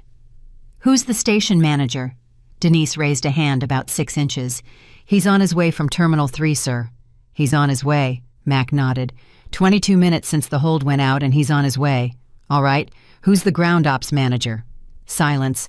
I've got a name on a piece of paper, Mac said, so this is a courtesy. Gregory Hale stepped forward. His tie was straight. His hands were not. Gregory Hale, sir. Mr. Hale, Mac looked at him for a long moment. You know who I am? Yes, sir. Say it out loud, please, for the cabin. Hale swallowed. You're Mr. McAllister. You're the president of the airline. That's right. Mac turned slightly so that he was addressing the whole forward cabin and none of it. And I want everybody in this section to understand something before we go one step further, because in about 90 seconds, a bunch of you are going to feel very good about yourselves for being on the right side of this, and I'd like to head that off. He pointed at Ethan without looking at him. That man does not work for me, Mac said. Hale blinked. Sir, I work for him. Somebody in row 1 said what? Victoria Reynolds did not say anything. She had gone completely still in seat 2A, and her hands were flat on the armrests, and she was looking at the man in the brown jacket. The way you look at a word you have read 400 times and have suddenly realized you have been pronouncing wrong your entire life. Mac, Ethan said. Don't. Nope. Mac. I have taken that from you for 2 years, Mac said, and it stops on this airplane. He turned to the woman in the navy suit. Karen Badge. The woman with the lanyard stepped forward and held up a laminate. For anyone who can't see it, Mac said, that says Meridian Airways. Meridian is not a company. Meridian is a subsidiary. There is a holding company above it called Ardent Group, and Ardent owns this airplane, this gate, that jet bridge, my paycheck, Mr. Hale's paycheck, and the carpet you're all standing on. He put his hand on Ethan's shoulder. Ladies and gentlemen, this is Ethan Carter. He is the chairman of the board of Ardent Group. He has been for 2 years. He has never taken $1 of salary for it. He has never had an office. And up until about 11 minutes ago, I was the only person in this terminal who knew what he looked like. The cabin made a sound, not a gasp. Something lower and uglier, the sound of 14 people's stomachs relocating at the same time. Danielle Price sat down, not in a seat, on the galley floor with her back against the cabinet in full view of everyone, like her legs had simply been switched off. Gregory Hale said, "Oh my God." "Yeah," Mac said. "Oh my God. Mr. Hale, I told him to." Hale's voice climbed. I told him to sit in 28E. I told him the original issuance. I stood right there, and Mr. Hale, breathe. I have 2 kids. Gregory, Mac's voice cut through it. Breathe. Nobody's firing anybody in an aisle. That's not how this works, and if it were, I'd have been fired in 1994. Hale put both hands on a seat back and breathed, and Ethan Carter stood there in the middle of all of it, with his hand still on his daughter's shoulder, and looked to everyone watching like the most uncomfortable man in the state of Illinois. "Dad," he crouched. "Yeah, baby." "What's a chairman?" 14 adults leaned in slightly. They couldn't help it. "It's a job where you sit in a room 4 times a year," Ethan said, "and a bunch of people who are much smarter than me explain things, and then I ask questions until somebody tells me the truth. Is it a good job? It's a boring job. Is it your real job? No," Ethan said. "My real job's the engines." Lily thought about that. Then she said the thing that Marcus Webb's video caught in perfect audio and that 4 million people would hear within 36 hours. "So you're the boss of the airplane?" "No, sweetheart." "Then what are you the boss of?" Ethan was quiet for a second. The rules, he said. I'm the boss of the rules. The woman with the legal pad, her name was Priya Raghavan, and she was Ardent's independent compliance counsel, and she had answered an 11-digit phone number at 9:04 in the morning in Wilmington, Delaware, cleared her throat. Mr. Carter, I need to establish something on the record before we proceed, and I apologize for the formality. Go ahead. At 9:03 this morning, this office received a call from the flight deck of this aircraft. The caller relayed a request to initiate a Level 1 compliance hold. She looked up. Do you understand that a Level 1 hold cannot be requested by a passenger? I do. Do you understand it can only be requested by the chairman, the CEO, the general counsel, or the head of safety? I wrote that list, Ethan said. I know you did, sir. I need you on the record anyway. Understood. It was me. Thank you. Priya wrote something. Then this is now a formal proceeding, and everything said in this cabin, from this moment, is preserved. Ma'am, Sergeant Kowalski said carefully, with respect, I've got an open incident here too. You do, Sergeant, and I'm not going to interfere with it. I'd only ask that we not remove anybody until we've fixed the record, because in about 6 minutes it's going to matter very much what that record says. Kowalski considered. Fair enough, he said. Ciao. Can I say something? Everyone turned. It was Ruth Alvarez standing up in 1C with her purse clutched in both hands like she was about to address a school board. Ma'am, you don't have to, Ethan started. I'd like to apologize. You don't owe me. Not to you. Ruth's chin was trembling. To her. She looked at Lily. Young lady, my name is Ruth. When they made your daddy walk to the back of this airplane, I moved my knees so he could get past and I said, excuse me, and then I read my magazine. And I want you to know that a grown woman who taught 4th graders for 31 years sat 8 feet from you and did nothing, and I'd like to say sorry for it out loud where everybody can hear. Lily looked at her father. You can say whatever you want, sweetheart, Ethan said. Or nothing. Lily looked back at Ruth. Okay, she said. Ruth burst into tears and sat down. Mr. Carter, Priya again, I have the record open. Would you like it read? Not yet. Ethan stood up. There's something I want to do first, and I want to do it before anybody in a suit says another word, because after that it stops being real. Sir. He turned to the cabin. Ma'am, sir, all of you. He put his hands in his jacket pockets. I want to ask 3 questions. I'm not going to ask them to catch anybody out. I'm going to ask them because I've been in board meetings for 2 years, where these exact questions get answered with a slide deck, and I want to hear them answered by people who were actually standing here. Nobody moved. First question. He looked at Hale. Can a paying passenger lose a confirmed seat because somebody else on the airplane has more money? Hale's mouth opened. Under policy, he said. No, sir. Under practice, long silence. Yes, Hale said. How often? Sir. How often, Greg? Hale's shoulders came down. Maybe twice a month at this station, he said. Not usually like this. Usually it's an upgrade shuffle. It's a companion seat. It's little stuff. Nobody screams. Nobody notices. You move somebody who won't call anybody. Second question. Ethan didn't blink. Can a 9-year-old be separated from her only parent because a passenger with status wants a window? No, Hale said immediately. No, that one's no. That's not a gray area. That's not even close to a gray area. Then why'd you do it? Because there was one seat, Hale said, and I had a 9-minute delay and I'd already made the first bad decision, and every bad decision after that was just, it was cheaper than going back and undoing the first one. Priya's pen was moving very fast. Third question. Ethan's voice changed. It got softer and everyone leaned in. Somebody in this company wrote in a federal record that I agreed to be moved. I never said a word. I never signed a thing. Nobody asked me. He looked around. Why does that field even exist? Nobody answered. Karen, Max said quietly. The woman in navy stepped forward. Sir, the voluntary acceptance flag exists because it closes the compensation obligation. If a passenger volunteers, the carrier owes nothing. So the box that says he didn't complain is the box that says we don't have to pay, Karen said. Yes, sir. Ethan nodded slowly. That's the whole thing, he said. That's it right there. We built a button that turns a person's silence into their consent. And then we hired people we scare, and then we're surprised when the button gets pushed. Read the record, he said. Priya read it. She read it flatly without drama, which made it 100 times worse.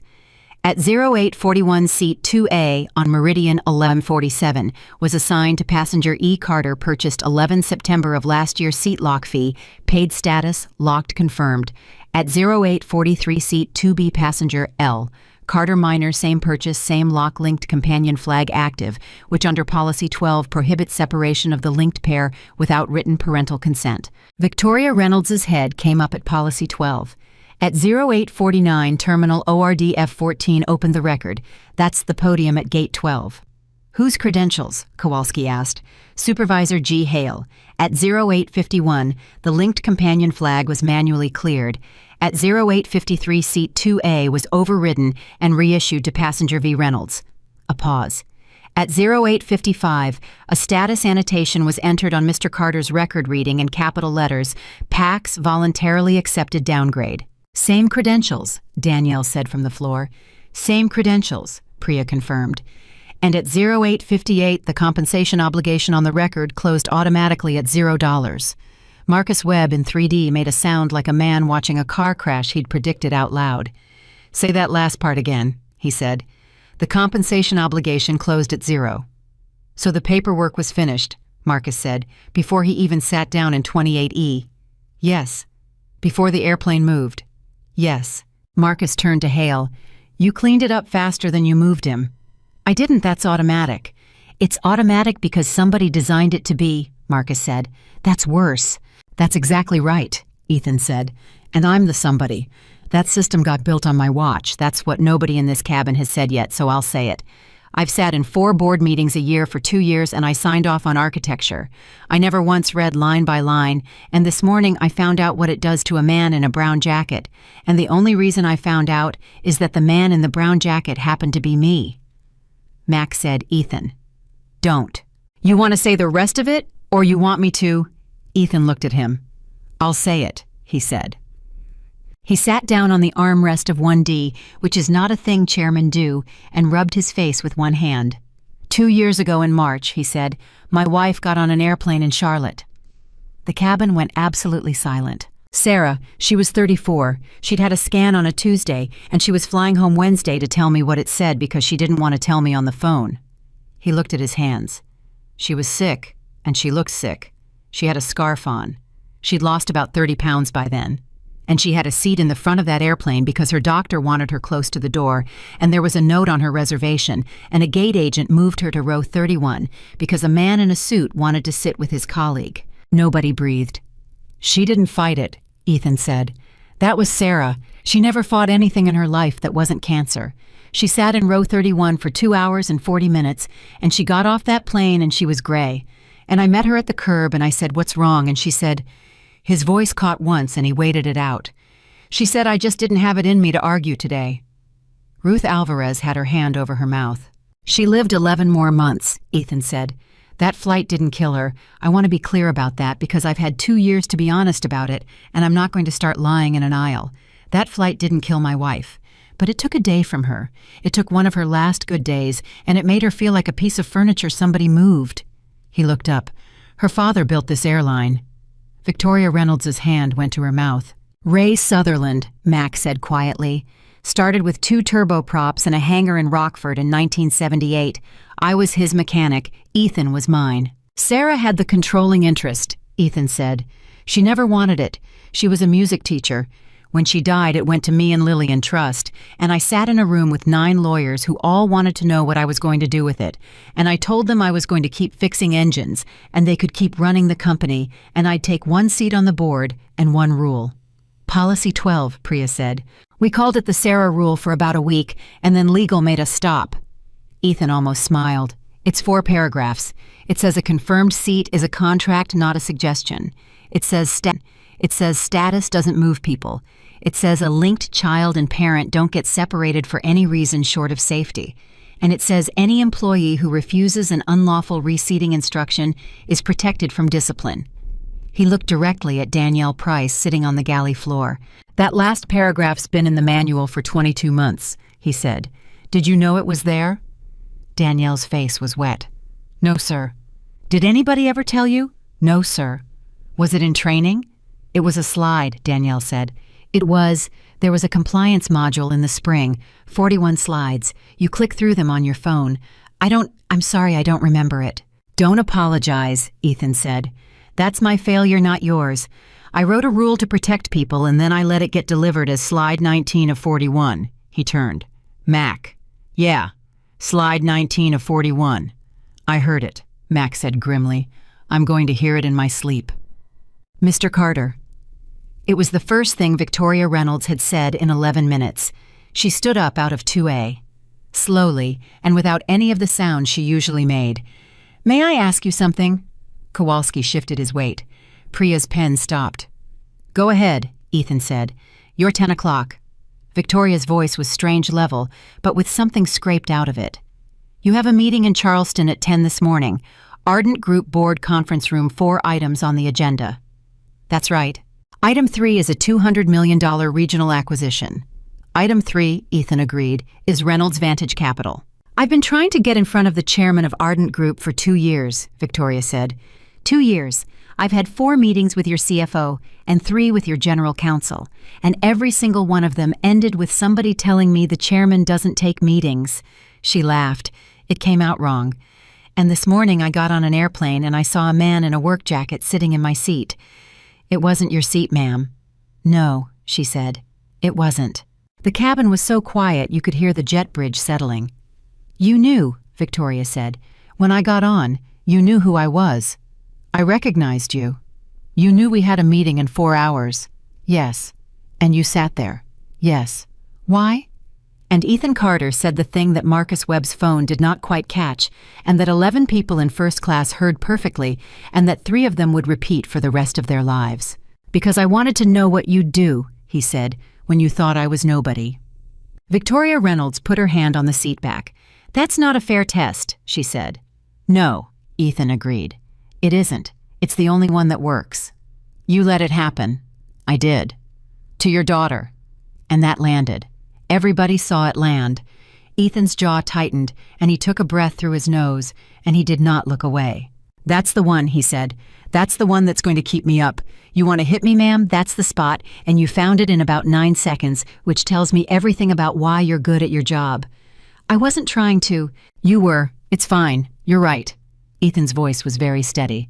I had 11 seconds and a phone number, and I sat on my hands and my kid watched her father get walked to the back of an airplane, and I told myself it was for the greater good. And it was. And it was also a thing I did to a 9-year-old so I could win an argument in a boardroom in 4 hours. He looked over at Lily. And she's going to remember it. So there's 2 people on this airplane who did something to that kid this morning. I'm one of them. Nobody said a word. Victoria's eyes were bright and hard. Then we're both... No, ma'am, Ethan said. We are not both anything, and I want to be extremely clear about that because I'd rather you heard it now than from a lawyer. He straightened up. I did something selfish. You did something cruel. Those are not the same animal, and they don't get to shake hands and call it even. I'll answer for mine. And I'll answer for mine, Victoria said. You'll do more than that. Meaning I don't care about your $200 million. Ethan's voice never rose. 14 people would swear to that. Item 3's dead. It was dead the second the backpack hit the wall, and it wasn't a decision, it was just arithmetic. But that's not what I want from you. Then what do you want? Ethan pointed at seat 2B. You threw a 9-year-old's bag down an aisle, he said, and every adult in this cabin watched you do it, and not one of them stopped you, including me. So I don't want your money and I don't want your apology to me. I want you to think all the way to Charleston about how easy that was. Max stepped in then, because he'd been watching Ethan's hands and he'd seen the shake starting. All right, he said. Karen Priya Sargent, here's what's happening in the next 10 minutes, and I want it done clean, because there's 400 people on the internet already, and by lunch it'll be 4 million. Sir, Denise said faintly, it's already 4 million. Mac closed his eyes for a second. Course it is. He opened them. Fine, then let's do it right and let them watch. Karen, this aircraft doesn't move today. Not with this crew, not with this manifest, not with this record. I want 1,147 canceled and recovered on the 1414 with a fresh crew and a fresh operating plan. Sir, that's 181 passengers. 181 passengers, Mac said. Book every one of them on the next available hotel and meal for anybody who misses a connection, and full refund on today's fare. Every seat, front to back. Full refund on front to back, Karen. Karen wrote it down. Second thing. Mac turned to the cabin. Ladies and gentlemen, I have to ask everybody in this forward section to deplane. Somebody said, everybody. Everybody. And I'm sorry, and here's why, and you deserve the real reason and not the announcement version. Mac put his hands behind his back. There are 14 people in this cabin who saw what happened this morning, and there is a police sergeant with an open incident, and there is a federal record that says something that isn't true. If I let you all fly to Charleston and scatter that record stands, and this becomes 14 different stories on the internet, and nothing changes. If you get off this airplane and give 30 minutes to that woman with the legal pad, it becomes a document. And documents are the only thing that has ever once made a company like mine behave. Ruth Alvarez stood up immediately. I'll give her 3 hours. Ma'am, 30 minutes is plenty. I'll give her 3 hours anyway. Marcus Webb was already unbuckling. I've got 4 minutes, 11 seconds of video and a timestamp. Where do you want it? Ms. Raghavan, Mac said. Bless you, sir. One by one, they stood up. All of them. Row 1, row 2, row 3, row 4. 14 adults in a first-class cabin filing off an airplane that wasn't going anywhere past a 9-year-old girl holding a broken backpack, and every single one of them, Priya's notes would record this, and so would Marcus's video, every single one of them stopped at row 2 on the way out and said something to her. Sorry, sweetheart. You were real brave, honey. I should have said something. I'm sorry I didn't. Your daddy's a good man. Lily said, okay, 13 times, and then to the 14th, a man in his 70s who couldn't get any words out at all, and just put his hand on the seat back and shook his head. Lily said, it's okay, he's going to fix the zipper. The man had to be helped up the aisle. Victoria Reynolds was the last one standing in the cabin. Ms. Reynolds, Kowalski said, I'm going to need to speak with you separately. About the bag. About the bag. Am I under arrest? No, ma'am. You're going to have a conversation with me in a room with a door, and then a lawyer is going to have a much longer one with you. Kowalski's voice was not unkind. You want my advice? Don't say I moved an obstruction again. Not to me, not to her, not to anybody. 14 people watched. It doesn't work, and every time you say it, it costs you something you're going to want later. Victoria was quiet. All right, she said. She picked up her coat. Then she stopped at row 2, and every person still in that cabin tensed at once. Lily, she said. Ethan moved half a step. He didn't say anything, but he moved half a step, and Victoria saw him do it, and something crossed her face. I'm not going to apologize to you right now, Victoria said to the girl, because you'd have to say it's okay and it isn't okay, and you're 9 and it's not your job to make me feel better, so I'm not going to put that on you. She adjusted her coat. I'm going to do it in writing, to your dad, when it costs me something. Lily looked up at her. You broke my zipper, she said. I did. That was my mom's backpack. Victoria Reynolds stopped breathing. It was hers when she was little, Lily said. Grandma gave it to me. It's the only one. Nobody in the cabin moved. I didn't know that, Victoria said. I know, Lily said. You didn't ask. Victoria Reynolds walked off that airplane without another word, and she did not look at anyone, and Sergeant Dale Kowalski, who had spent 26 years watching people get off airplanes badly, said afterward that in all that time he had never seen someone get smaller in 11 steps. Then it was just the crew, the executives, the sergeant, and the Carters, and Gregory Hale. I was still standing exactly where he'd been standing for 20 minutes, holding his tablet against his chest, and when Mac turned toward him, he flinched like a man expecting a swing. Mr. Hale. Sir, you're relieved of duty pending investigation. You'll be paid. You'll have representation. You'll have a hearing, and you'll have the chance to say everything you want to say. Mac's voice was flat and even. Do you understand? Yes, sir. Give Denise your badge. Hale took the lanyard off over his head. His hands weren't shaking anymore. That was almost worse. He handed it over, and Denise took it, and neither of them looked at each other. Mr. McAllister. Hale's voice was thin. May I say one thing to Mr. Carter? Mac looked at Ethan. Ethan nodded. Go ahead, Mac said. Hale turned. I want to say it in front of the sergeant, he said, and the lawyer and everybody, because I already said the true sentence once today, and I'm not going to walk it back now that it costs me. He took a breath. I moved you because you couldn't hurt me. That's the reason. Not the system, not the delay, not the duplicate. I looked at a man with a kid and a jacket, and I decided he had nothing, and I moved him. I know, Ethan said. I've been doing it for 19 years. I know that too. And Hale's voice broke completely. I've been good at this job. That's the part I can't. I drove 40 miles in an ice storm once to bring a lady her wheelchair. I've got a wall of letters in my office. I'm not, sir. I am not a bad man. No, Ethan said. You're not. Then how'd I get here? And Ethan Carter looked at him for a long moment. 6 seconds at a time, he said. Hale nodded. He wiped his face with the back of his wrist, the way men do when they've decided they're not going to do it with their hands. Sir, for what it's worth, your rule, Policy 12. He looked up. I knew it existed. Priya's pen stopped. Say that again, Max said. I knew it existed, Hale said. I didn't read it. I knew there was a thing about seat locks and linked kids, because it came down 2 years ago, and everybody in ground ops complained about it for a week, and then he shrugged helplessly.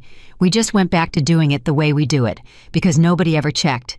In 2 years, nobody from corporate ever once pulled an override log at this station and asked why.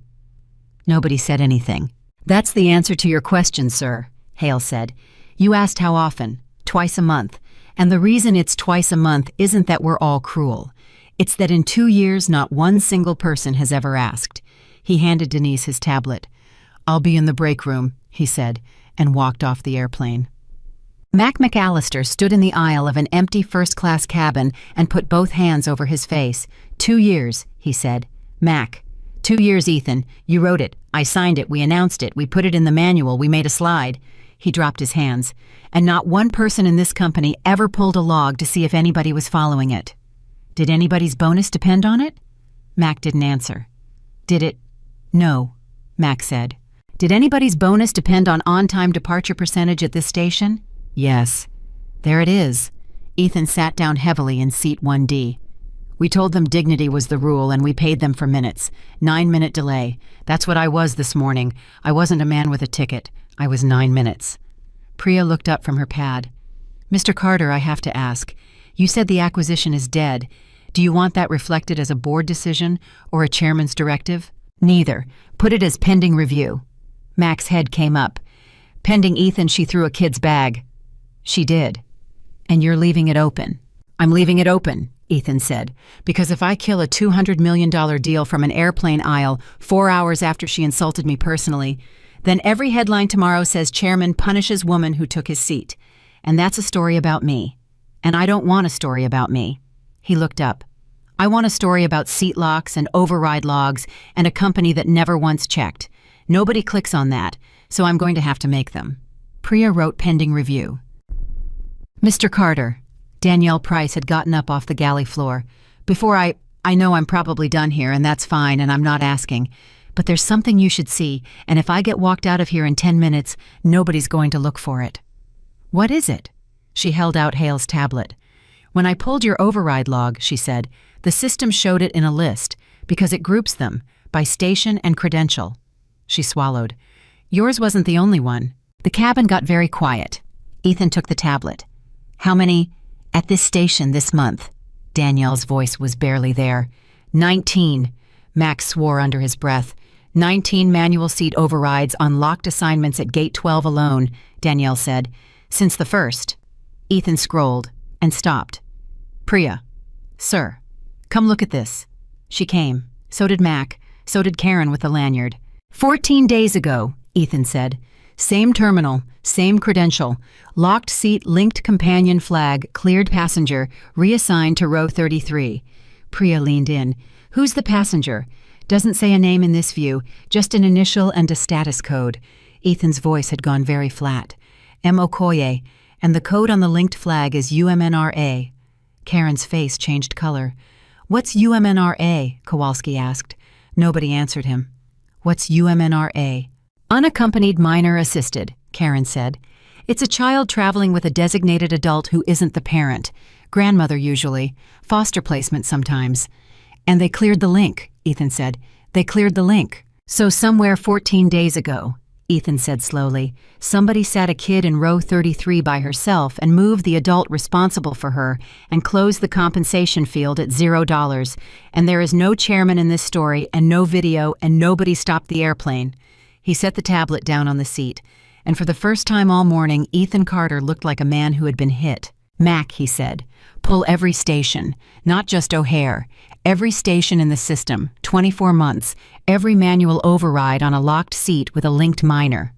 Ethan, that's every station, 24 months, tonight. That's going to be thousands of records. Yeah, Ethan said. That's what I'm afraid of. They did not fly to Charleston that day.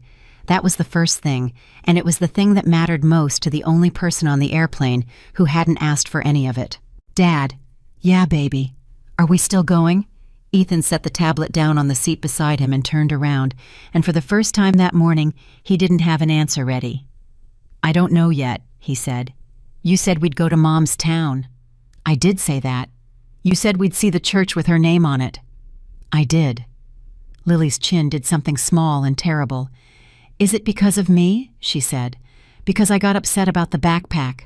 And Ethan Carter, who had faced down a flight manager and a police sergeant and a woman worth $400 million in the space of 90 minutes, without his voice going above conversational, made a sound like somebody had stepped on him. No. He got down on his knees in the aisle. No, sweetheart, listen to me. Look at me. I'm looking. None of today is because of you. Not 1 second of it. He took both her hands. You want to know what today is because a bunch of grown men, including me, built something wrong and then never went back and looked at it. That's it. That's the whole thing. You didn't do anything except sit in your seat and get counted to 300. Then why can't we go? Mac McAllister, standing 4 feet away, cleared his throat. She's got a point, he said. Mac. No, she's got a point, Ethan. Mac crouched down too, which his knees had opinions about. Lily, can I tell you something about your dad? Lily nodded. Your dad is about to do a very stupid thing, Mac said. He's about to spend the next 30 hours in a room with a lot of computers because he found out something bad this morning and he's going to tell himself it's the most important thing in the world and he's going to be right about that. He looked at Ethan. And he's going to miss your first trip to your mother's town and he's going to tell himself that's the price. Mac. And I'm telling you, son, from a man who missed everything, Mac said. That's not the price. That's just the easiest thing to pay. Nobody said anything. How many records? Ethan said finally. Karen's team started the pull 20 minutes ago. How long? Overnight minimum, maybe 2 days. Then I've got 2 days, Ethan said. You've got 2 days, Mac agreed. So take the kid to Charleston.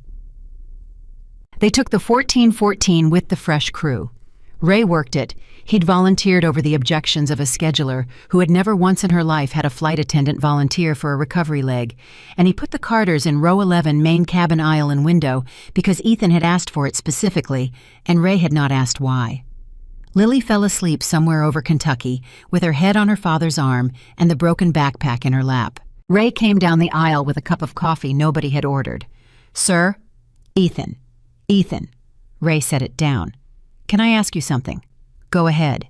You gave me a card this morning with 11 digits on it and no name. I did. I've been flying for 15 years, Ray said. I've had 4 passengers hand me a card and tell me to call somebody. 3 of them were lawyers, and 1 of them was a man who said his brother-in-law was a senator. Ethan almost smiled. How'd that go for him? He deplaned in Milwaukee. Ray leaned on the seat back. Here's my question. You knew that number would stop the airplane. You've known it the whole time you've been flying. How many times have you used it? Once. Once in 2 years. Once ever, Ethan said. This morning. Ray was quiet for a second. Sir Ethan, I've got to tell you, in the back of the airplane we all figured you were somebody the second the bridge came back. But we figured you were somebody who always was. You know, a guy who throws the card around. I know. So why not before? Ethan looked down at his sleeping daughter. Because every time I thought about using it, he said, I could hear Sarah. She'd say, Ethan, you're going to use a phone number to fix a problem that 100 people have and only you can call. And she was right, so I'd sit there and take it. He turned the coffee cup slowly on the tray table. And 100 people kept having the problem anyway, so I guess I was wrong twice. Charleston that evening was 79 degrees and smelled like river water and jasmine. They took a cab to a street lined with live oaks and stood in front of a small blue house with a wraparound porch, and Lily held her father's hand very tightly and did not go up the walk. "That's where Mom lived. That's the room right there," Ethan said, pointing. "Second window, she had a poster of a whale on the wall." "A whale?" "She was a strange kid." Lily laughed, and then, without any transition at all, started to cry, and Ethan picked her up like she was 4 instead of 9, and stood on a sidewalk in South Carolina, holding 58 pounds of grief for about 10 minutes, while the light went orange. "Dad?" "Yeah. That lady said I could have my seat back. She did. I didn't want it. I know, baby. I didn't want to sit there anymore." Lily's voice was wet against his shoulder. "I know it cost a lot of money and you saved up, but I didn't want to sit in it." "Sweetheart." Ethan set her down and knelt on the sidewalk. "That seat wasn't the present." "Then what was—" "You getting to be somebody's kid on an airplane for 52 minutes, he said. "That's what I bought, and they took it, and I'm not going to pretend they didn't. But we're standing in front of your mother's house, and that's the actual thing, and nobody on this earth can take that one." Lily wiped her face with the back of her wrist, exactly the way Gregory Hale had 10 hours and 800 miles ago. "Can we knock?" she said. "There's people living there now." "Can we knock anyway?" Ethan looked at the house. "Yeah," he said. "Let's knock." The audit came back at 4:11 the next morning. Karen called from Wilmington, and her voice had the specific flatness of a person who had stopped being able to feel the thing they were saying. "Mr. Carter, just tell me. 24 months, every station, manual overrides on locked seat assignments." She paused. 11,406. Ethan sat down on the edge of a hotel bed in the dark. "Say it again." 11,406. "Out of how many?" "That's the number I'd like you to hear, second sir. Out of about 41 million passengers." Karen exhaled. "It's a rounding error. It's 0.03%. Legal is already drafting a statement that says exactly that, and I want you to know they're going to be right." "And the linked minors—" Long silence. "Karen." 682, she said. 682 times in 24 months this company manually cleared a linked companion flag and separated a child from the adult they were traveling with. 209 of those involved children under 10. Ethan didn't say anything. "Sir, how many got compensated?" 14. "Out of 682. "The rest," Karen said, "closed at 0. The voluntary acceptance flag was entered in 631 of them. So somebody typed they agreed 631 times. "Yes, sir. About kids. About kids." Ethan looked at the shape of his daughter asleep in the other bed. "Karen, I want you to hear the next thing very carefully because you're going to have to repeat it to 9 lawyers. Go ahead. Nobody at this company is allowed to say the words rounding error out loud. Not in a meeting, not in a statement, not to a reporter, not to each other in a hallway." His voice was perfectly level. 682 is not a rounding error. 682 is a school. He found M. Okoye on the second day. It took Priya Raghavan and 2 paralegals and a phone call to a station manager in Detroit, and what came back was a name and an address and 1 line in an incident log that nobody had ever read. Her name was Grace Okoye. She was 59 years old. She was a home health aide in Redford Township, Michigan, and the child in row 33 had been her granddaughter Nia, age 7, whom Grace had been granted temporary custody of 11 weeks earlier by a family court judge. Ethan called her himself. "Mrs. Okoye, who's this?" "My name is Ethan Carter. I'm with the parent company of Meridian Airways. I'm calling about a flight you took 14 days ago from Detroit." The pause on the line was so long he checked the screen. "Mrs. Okoye, you're calling about that?" "Yes, ma'am." "Nobody called about that." Her voice was careful in the way people's voices get when they've been disappointed by an institution before. "I filled out the form on the website, twice. I got an email that said thank you for contacting us." "I know. I called the number. I was on hold 40 minutes. "I know, ma'am." "And now somebody's calling me." "Yes." 2 weeks later. "Yes, ma'am." "Why?" Grace Okoye said. "What changed?" And Ethan Carter, sitting on a bench outside a small white church in Charleston, with his daughter 15 feet away, reading a brass plaque with her mother's name on it, told the truth. "It happened to me," he said. She told him the whole thing, and it took 22 minutes. She had booked the seats in February. She had paid the fee to lock them because she'd read online that you should, and because Nia had never flown, and Nia had been through 11 weeks that no 7-year-old should go through, and Grace had wanted her to be able to reach over and touch her grandmother's arm at any moment for the entire flight. At the gate, an agent had told her there was a seating conflict. I said there's no conflict. I've got the confirmation on my phone. And she said the system shows what it shows. What did you do? I asked to see a supervisor. And he came over and he looked at my phone for about 2 seconds, Grace said, and he told me the same thing, and there was a line of people behind me, and Nia was holding onto my coat, and Her voice went thin. Mr. Carter, I need you to understand something. I'm 59 years old, and I'm black, and I was standing at a podium at an airport, arguing about a seat with a line of people behind me. You understand what I'm telling you? Yes, ma'am. You don't get to be the person arguing, Grace said. There's a version of that story where I'm the person who made a scene, and that version follows you. So I stopped. You stopped. I said fine. And they put her in 33, and they put me in 17, and I sat in 17 for 2 hours and 11 minutes, and I could not see the top of my grandbaby's head. Ethan closed his eyes. Did she cry? She didn't make a sound, Grace said. That's the part I can't, Mr. Carter. She has learned not to make a sound. That's what those 11 weeks taught her. And I sat there in 17, and I thought they're teaching her again. Right now. On this airplane. They're teaching her that when a grown-up decides something about you, you sit still and you don't make a sound. Ethan put his hand over his eyes and did not say anything for 11 seconds. Mrs. Okoye. Yes. Somebody at that airport typed a note in your file that said you agreed to be moved. Silence. Say that again. There's a field in our system, Ethan said.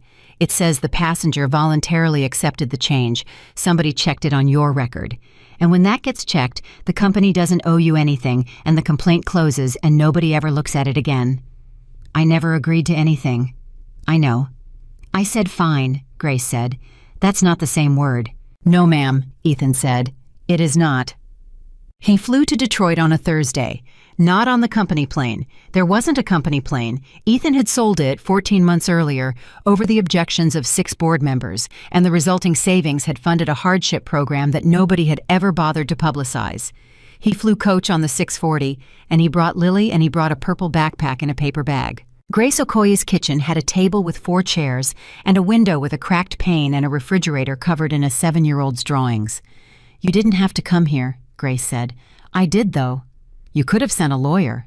There's a lawyer coming Tuesday, Ethan said. She's very good, and she's going to explain what the company owes you, and I want you to know I've told her not to negotiate. Whatever the number is, we pay it. And if you want to sue us anyway, you sue us anyway, and I won't take it personally. Grace studied him. You're not what I expected. What did you expect? A suit. I've got one, Ethan said. It doesn't fit. Nia Okoye came into the kitchen sideways, the way small children enter rooms with strangers in them, and stopped dead when she saw Lily. The 2 girls looked at each other for a long moment. Were you on the plane too? Nia said. Yeah. Did they move you? They moved my dad, Lily said. He had to go all the way to row 28. Nia's eyes went wide. They moved my grandma to 17. That's not as far. It felt far. Yeah, Lily said with total understanding. It does. And then because she was 9 and had been given careful instructions and had rehearsed them on the airplane, she held out the paper bag. This is for you. Nia looked at her grandmother. Grace nodded. Inside was a purple backpack. Not new, the fabric had gone soft with age, and there was a small ink stain on the bottom corner shaped like Ohio, and somebody had very recently and very carefully replaced the entire zipper assembly with a heavier one that did not match. It's got a new zipper, Lily said. My dad did it. He's a mechanic. It's from a tent, so it's actually way stronger than the one it came with. Nia turned it over in her hands. It's old, she said. It was my mom's, Lily said. She's dead. She got it when she was little like you, and then I got it, and now it's yours. Grace Okoye put her hand flat on the kitchen table. Baby, she started. It's okay, Lily said. I talked about it with my dad for a long time.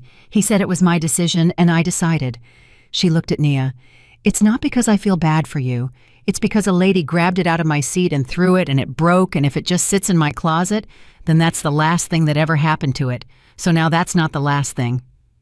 Nobody in that kitchen said anything for a while. Nia put the backpack on. It was too big. She left it on anyway. "Does it still work?" she asked.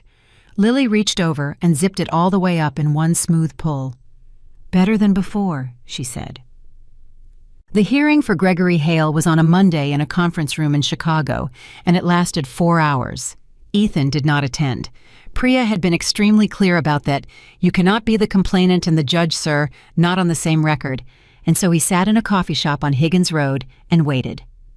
Mac called at 2:40. "It's done. Tell me." "Termination for cause.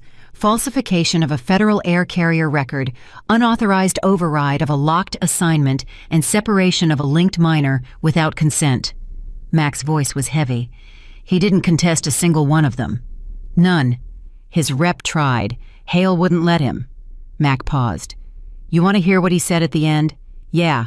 They asked if he had a closing statement. He said, and I quote, "I did it. I've been doing it for 19 years, and if you fire me and stop there, you've fixed exactly one guy out of about 4,000.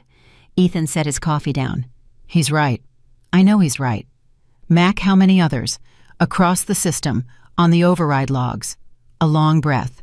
"We've identified 430 employees who cleared a linked minor flag at least once, 18 who did it more than 20 times. And how many of those 430 are Gregory Hale? Meaning what? Meaning how many of them are decent people who got measured on the wrong thing for 19 years and did 6-second arithmetic 400 times because nobody ever once checked?" Mac didn't answer for a while. "Most of them," he said. "Then we fire 18 and we retrain 412, Ethan said, "and we go after the thing that made them. And I want it on the record that I said the word most out loud, and I meant it because in about a week there's going to be a lot of appetite for hanging people, and it's going to feel really good, and it's going to fix absolutely nothing." Danielle Price was not fired. That decision took 9 days, 4 meetings, and a formal dissent from Meridian's head of in-flight, who argued reasonably, and Priya wrote it all down, that a flight attendant who escalates a valid boarding pass has failed at the most basic function of the job. Ethan let him finish. Then he said, "How many years, sir? How long have you been with the company?" 26 years. "Have you ever moved a passenger you knew had a valid ticket?" The room got very quiet. "Once," the man said, "in 2011. "What happened?" "A congressman's staffer wanted the bulkhead." "Did anybody discipline you?" "Nobody knew." "Did you tell anybody?" "No, sir." "Did she—" Ethan pointed at the folder on the table with Danielle's name on it. "Because there's a compliance record in front of you where a 26-year-old flight attendant handed a police sergeant a tablet with her own supervisor's credentials on it while he was standing 4 feet away telling her to stop. That's in the file. That's paragraph 3. He closed the folder. "You want to fire the one person on that airplane who did the hard thing and keep everybody who's just never been caught." Nobody said anything. "She's not fired," Ethan said. "And she's not promoted either because that's a bribe and she'd know it. She gets a final written warning for the escalation because she earned it, and she gets a commendation in the same file for the disclosure because she earned that too. Both. In writing, where every employee can see the whole shape of it." "Sir, that's a mixed message." "That's an accurate message," Ethan said. "You did a bad thing, and then you did a brave thing, and both of them are permanent. That's not mixed. That's just how people work." Danielle read the letter 3 weeks later in a crew lounge in Denver and had to go stand in a stairwell for 10 minutes. Then she went and flew a 4-leg day. Victoria Reynolds's letter arrived on the 23rd day. It came to Ardent's registered office in a plain envelope hand-addressed, and Priya opened it because that was the protocol, read it, and then walked it down the hall herself and put it on the table in front of Ethan without a word. It was 1 page. "Mr. Carter, I told your daughter I would do this in writing when it cost me something. Here is what it has cost. I have resigned as managing partner of Reynolds Vantage Capital, effective the 15th. This was not requested by my partners, my board, or your company. I am aware that it will be reported as damage control, and I have instructed our communications office to make no statement contradicting that because I would not believe me either. I am not writing to ask you to reconsider item 3. I understand it is under review and I would like it to remain under review permanently, which I recognize is not how business is done and is also the only honest position available to me. I have been told by counsel not to describe the incident in writing. I am going to describe one part of it anyway. I did not see your daughter. That is the accurate statement, and it is worse than the one people expect me to make. I did not decide she did not matter. I did not look at her and think less of her. I did not look at her. There was a seat, and there was an obstruction under it, and there was a man I had already classified, and a 9-year-old child was inside the field of my vision for approximately 4 minutes, and I could not tell you today what color her coat was. My daughter is 28. She is a pediatric resident. She asked me on the telephone that morning whether I had done the thing, and I understood immediately what she meant, which means she has been watching me do it her entire life and has a name for it. I am not asking for a response, and I would prefer not to receive one. I would like you to give your daughter the enclosed and tell her it is not a gift, it is a repair. V. Reynolds. Taped inside the fold was a zipper pull, brass small shaped like a horse. Ethan sat with it in his hand for a long time. "Sir," Priya said, "do you want me to log it as a communication from a party under review?" "Yeah, log it." He turned the little horse over. "And Priya, take out the part about her daughter before it goes in the file." "Sir, the protocol is—" "I know the protocol." Ethan set it down. "There's a 28-year-old resident in Denver who's about to get her name in 400 articles because her mother wrote one honest paragraph. She didn't do anything. Take it out." Priya made a note. "May I say something not on the record, sir?" "Go ahead." "You could destroy that woman with this letter." "I know." "She handed it to you." "I know that too." "Then why aren't you—" And Ethan Carter looked out the window for a second. "Because the whole thing I've been saying for 3 weeks," he said, "is that a person shouldn't be worth whatever the strongest guy in the room decides they're worth. And right now, I'm the strongest guy in the room." He put the zipper pull in his shirt pocket, which means either I meant it or I didn't. The board met on a Thursday in Charleston, in the room where item 3 had been supposed to happen 26 days earlier. 9 people. Ethan sat where he always sat at the end in a chair he'd never once thought of as his. Karen presented the numbers: 11,406, 682, 209 under age 10, 14 compensated. When she finished, a man named Alan Pruitt, 64, 3 decades in transport, the closest thing the board had to a conscience, and also the closest thing it had to a break, put down his pen. "Ethan, before anybody else talks, what are you asking for? 4 things. Go ahead. 1. The voluntary acceptance field comes out of the system, not renamed, removed. If a passenger accepts a downgrade, we get it in writing from the passenger with their thumb on a screen, or we owe them the money. That's an 8-figure exposure annually." "Yes. Just so we're clear-eyed." "We're clear-eyed," Ethan said. 2. A locked seat with a linked minor cannot be overridden by any station-level credential.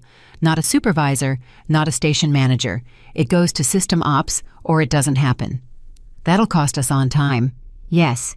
"How much?" "Karen ran it," Ethan said. 11 seconds of average departure delay across the network. Somebody down the table actually laughed. 11 seconds. 11 seconds, Ethan said. "That's the whole number. That's what we've been buying with 682 kids." The room went quiet. 3. Station bonus structure. Right now, every ground ops manager in this system is measured on D0 departure percentage and nothing else. And I want a second metric with equal weight, and its compliance override rate, and I want the 2 of them on the same page of the same email every month. Pruitt was writing fast now. "And 4. Ethan didn't answer right away. 4 is the one you're going to fight me on," he said. "Try us. We publish." Somebody said, "What?" Every number Karen just read. All of it. 11,406, 682, 209, 14. On our own website in a press release with my name on it before any reporter finds it. 4 people spoke at once. Ethan waited. "Ethan!"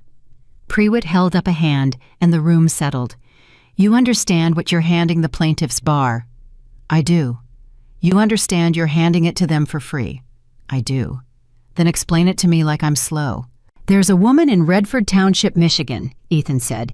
"She filled out our form twice and called our number once and sat on hold for 40 minutes and nobody ever called her back. And the only reason anybody in this company knows her name is that 26 days ago. The exact same thing happened to a man who could stop an airplane with a phone call." He looked around the table. "There are 681 other people out there. Most of them don't know there's a record. Most of them don't know there's a field with their name on it that says they agreed to something they never agreed to. They'll sue us. Some of them will sue us. All of them will sue us. Then all of them will sue us," Ethan said, "and we will pay it, and we will deserve to. And here's the part I want in the minutes." He put both hands flat on the table. "We are not publishing this because it's good strategy. It is not good strategy. It is going to cost this company more money than anything I have ever put in front of you. We're publishing it because 682 people were told to be quiet, and the only thing that has ever worked in the entire history of anything is somebody finally being loud on their behalf." Nobody said anything. "And if we don't," Ethan said, "then everything I did on that airplane was just a rich guy getting his seat back." Alan Pruitt looked down the table for a long moment. Then he said, "I'll move it." "Second," said a woman at the far end who had not spoken in 90 minutes. It passed 7-2. The statement went out on a Tuesday at 6:00 a.m. Eastern, and it did not have a single word of public relations in it because Ethan had personally deleted all of them, and Priya had personally deleted the ones he missed. It opened with the number. It said what the number meant. It said what the field did. It said the company had built a system that converted a person's silence into their consent and had then employed people who were measured on minutes and had never once been asked to look. It said the company had been notified of at least 400 of these incidents through its own complaint channels and had closed them, and had apologized without conditions and without the word if. And then at the bottom, under a heading that just said, "What we owe you," there was a phone number that rang in a room in Wilmington, Delaware, staffed by 19 people, and instructions for anyone who believed they had been moved to write to a single address. By noon, the room in Wilmington had taken 1,100 calls. By Friday, it was 9,000. And on Saturday morning, Ethan Carter was under a Cessna in a workshop in Rockford, Illinois, with grease in the creases of his knuckles and his phone face down on a rolling cart, when a man he'd worked beside for 11 years came in holding a newspaper and said, "Ethan." "Yeah." "There's a picture of you in here." Ethan didn't come out from under the cowling. "Is it a good one?" "It's you in that damn jacket." "Then it's a good one," Ethan said, and went back to the engine. The engine took him another 2 hours because it always did, and when he finally rolled out from under it, the newspaper was still sitting on the workbench where Danny had left it folded to the picture. Ethan looked at it for about 4 seconds. The photo was Marcus Webb's video frozen at the moment he'd knelt in the aisle to pick up a plastic horse off the carpet. You couldn't see his face. You could see the burn hole in his sleeve. The headline said something about a chairman. Ethan turned the paper over so the picture was face down, wiped his hands on a rag, and went back to work. At 4 o'clock, Danny came out to the bay again. "Ethan." "Yeah." "There's about 6 people out front with cameras." "Okay." "And a guy from Chicago who says he's been calling you for a week." "He has." "You gonna talk to him?" "Nope." Danny leaned against the toolbox. He was 51, and he'd been putting his lunch in the same dented cooler for a decade, and he'd known Ethan Carter for 11 years without ever once suspecting a thing. "Can I ask you something?" "Go ahead." "You own this place." Ethan laughed, a real one, the first in a month. "No, Danny. Bill owns this place. I've got a W-2 like you, and I get the same 14 cents a mile." "But you could own it." "Yeah, I suppose I could." "Then what the hell are you doing under a Cessna on a Saturday?" Ethan looked up at the airplane above him, a 172 with a tired magneto and a hairline crack and a baffle that nobody would have caught but him. "Because that thing's going to have a family in it Tuesday," he said, "and I'd like it to come back." Danny nodded slowly. "Yeah," he said. "All right." I went back to his bench, and that was the end of it. And Ethan Carter went on working at that shop for 4 more years without a single one of those men ever treating him differently, which was in the end the only actual perk he ever got out of any of it. The lawsuits came the way Alan Pruitt said they would, 411 of them in the first year. Ardent settled 396 without contesting liability because Ethan had put it in the minutes, and the minutes were binding, and there had been nothing anybody could do about it after that. The number when the accountants finally stopped counting was $148 million. The stock dropped 9% in a week and took 11 months to come back. "You want the honest assessment?" Prewitt asked him in the hallway after the fourth quarter call. "Always. That was the most expensive act of decency in the history of this industry." "How's the network compliance rate?" Prewitt made a face. "You know how it is." "Say the number, Alan." "Overrides on locked assignments are down 96%. Linked minor separations are," he checked his phone unnecessarily because he had it memorized, 11. 11 system-wide in 12 months. All 11 documented, all 11 consented in writing, all 11 compensated. From 682. From 682. And departure time. Up 9 seconds. Ethan smiled. "We estimated 11. "We overestimated," Prewitt said sourly. "That happens when you build the model to lose." Grace Okoye settled for an amount she never disclosed to anybody, including her pastor. She used part of it to fix the cracked window in the kitchen, and part of it to hire a lawyer for the custody hearing, which she won in the spring permanently, and the rest of it went into an account with Nia's name on it that Grace refused to touch even the year the furnace went out. She and Ethan talked on the phone twice a year after that. Christmas and the first week of March, which neither of them ever explained to the other. Nia Okoye wore that purple backpack until the 4th grade, at which point the shoulder strap finally gave out entirely, and Grace found her granddaughter at the kitchen table with a needle and a spool of heavy thread and a look of tremendous concentration. "Baby, we can get you a new one." "No, we can't," Nia said without looking up. "This one's from a girl whose mom died. You can't just get a new one of that."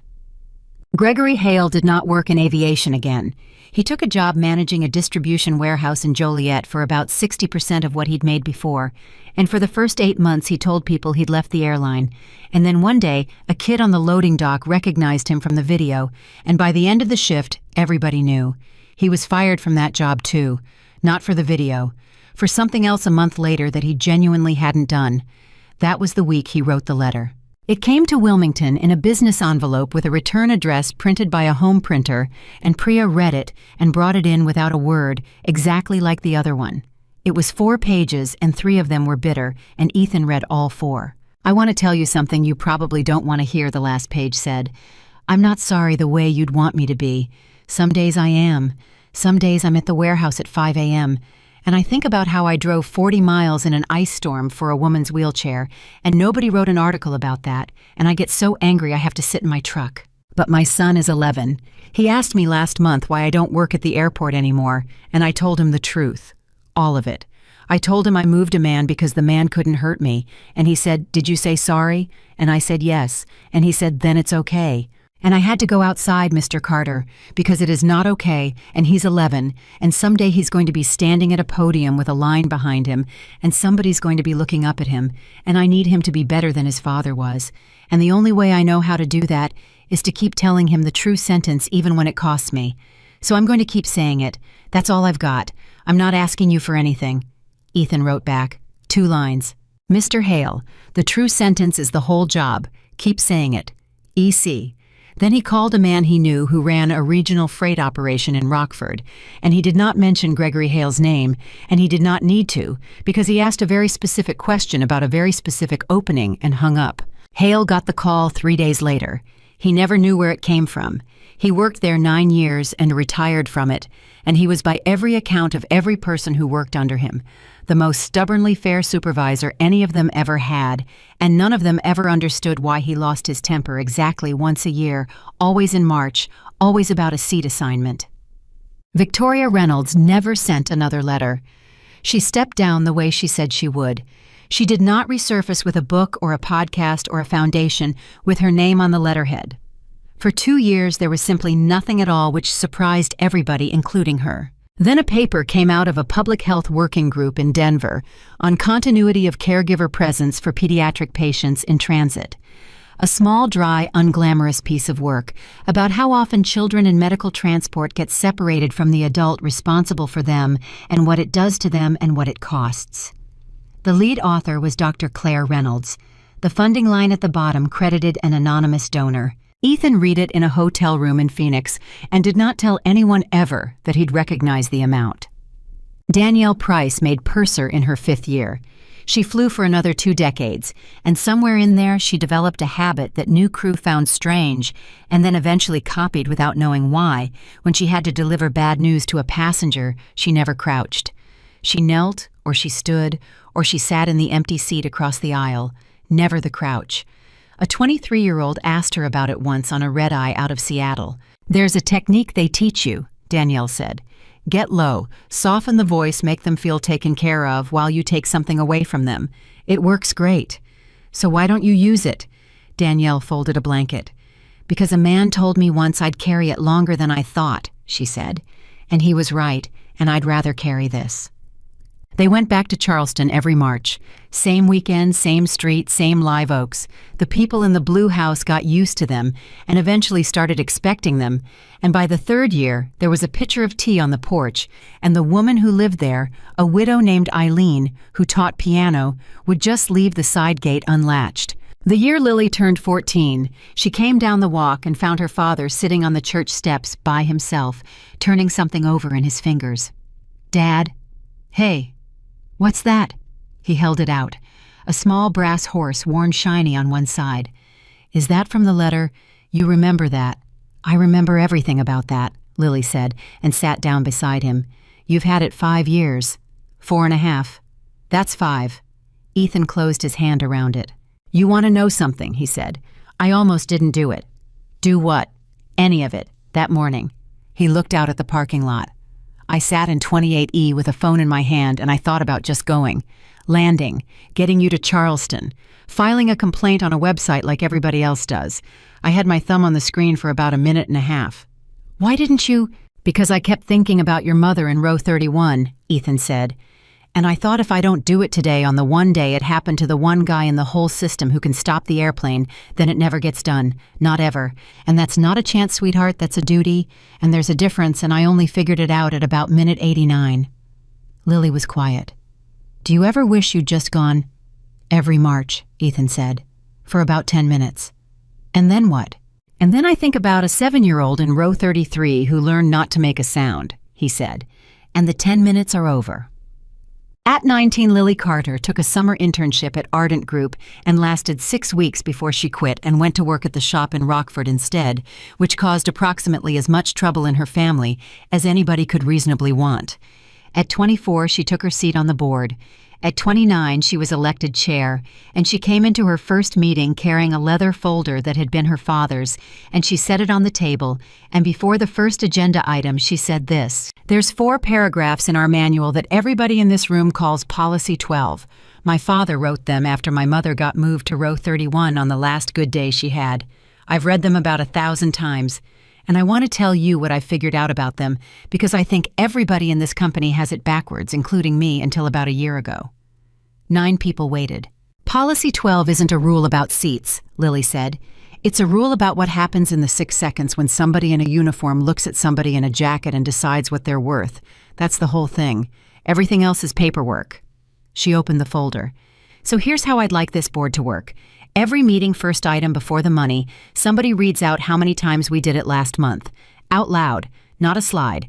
Out loud by a person with a mouth. Somebody at the far end said, 'That's going to be an uncomfortable 90 seconds every quarter.'"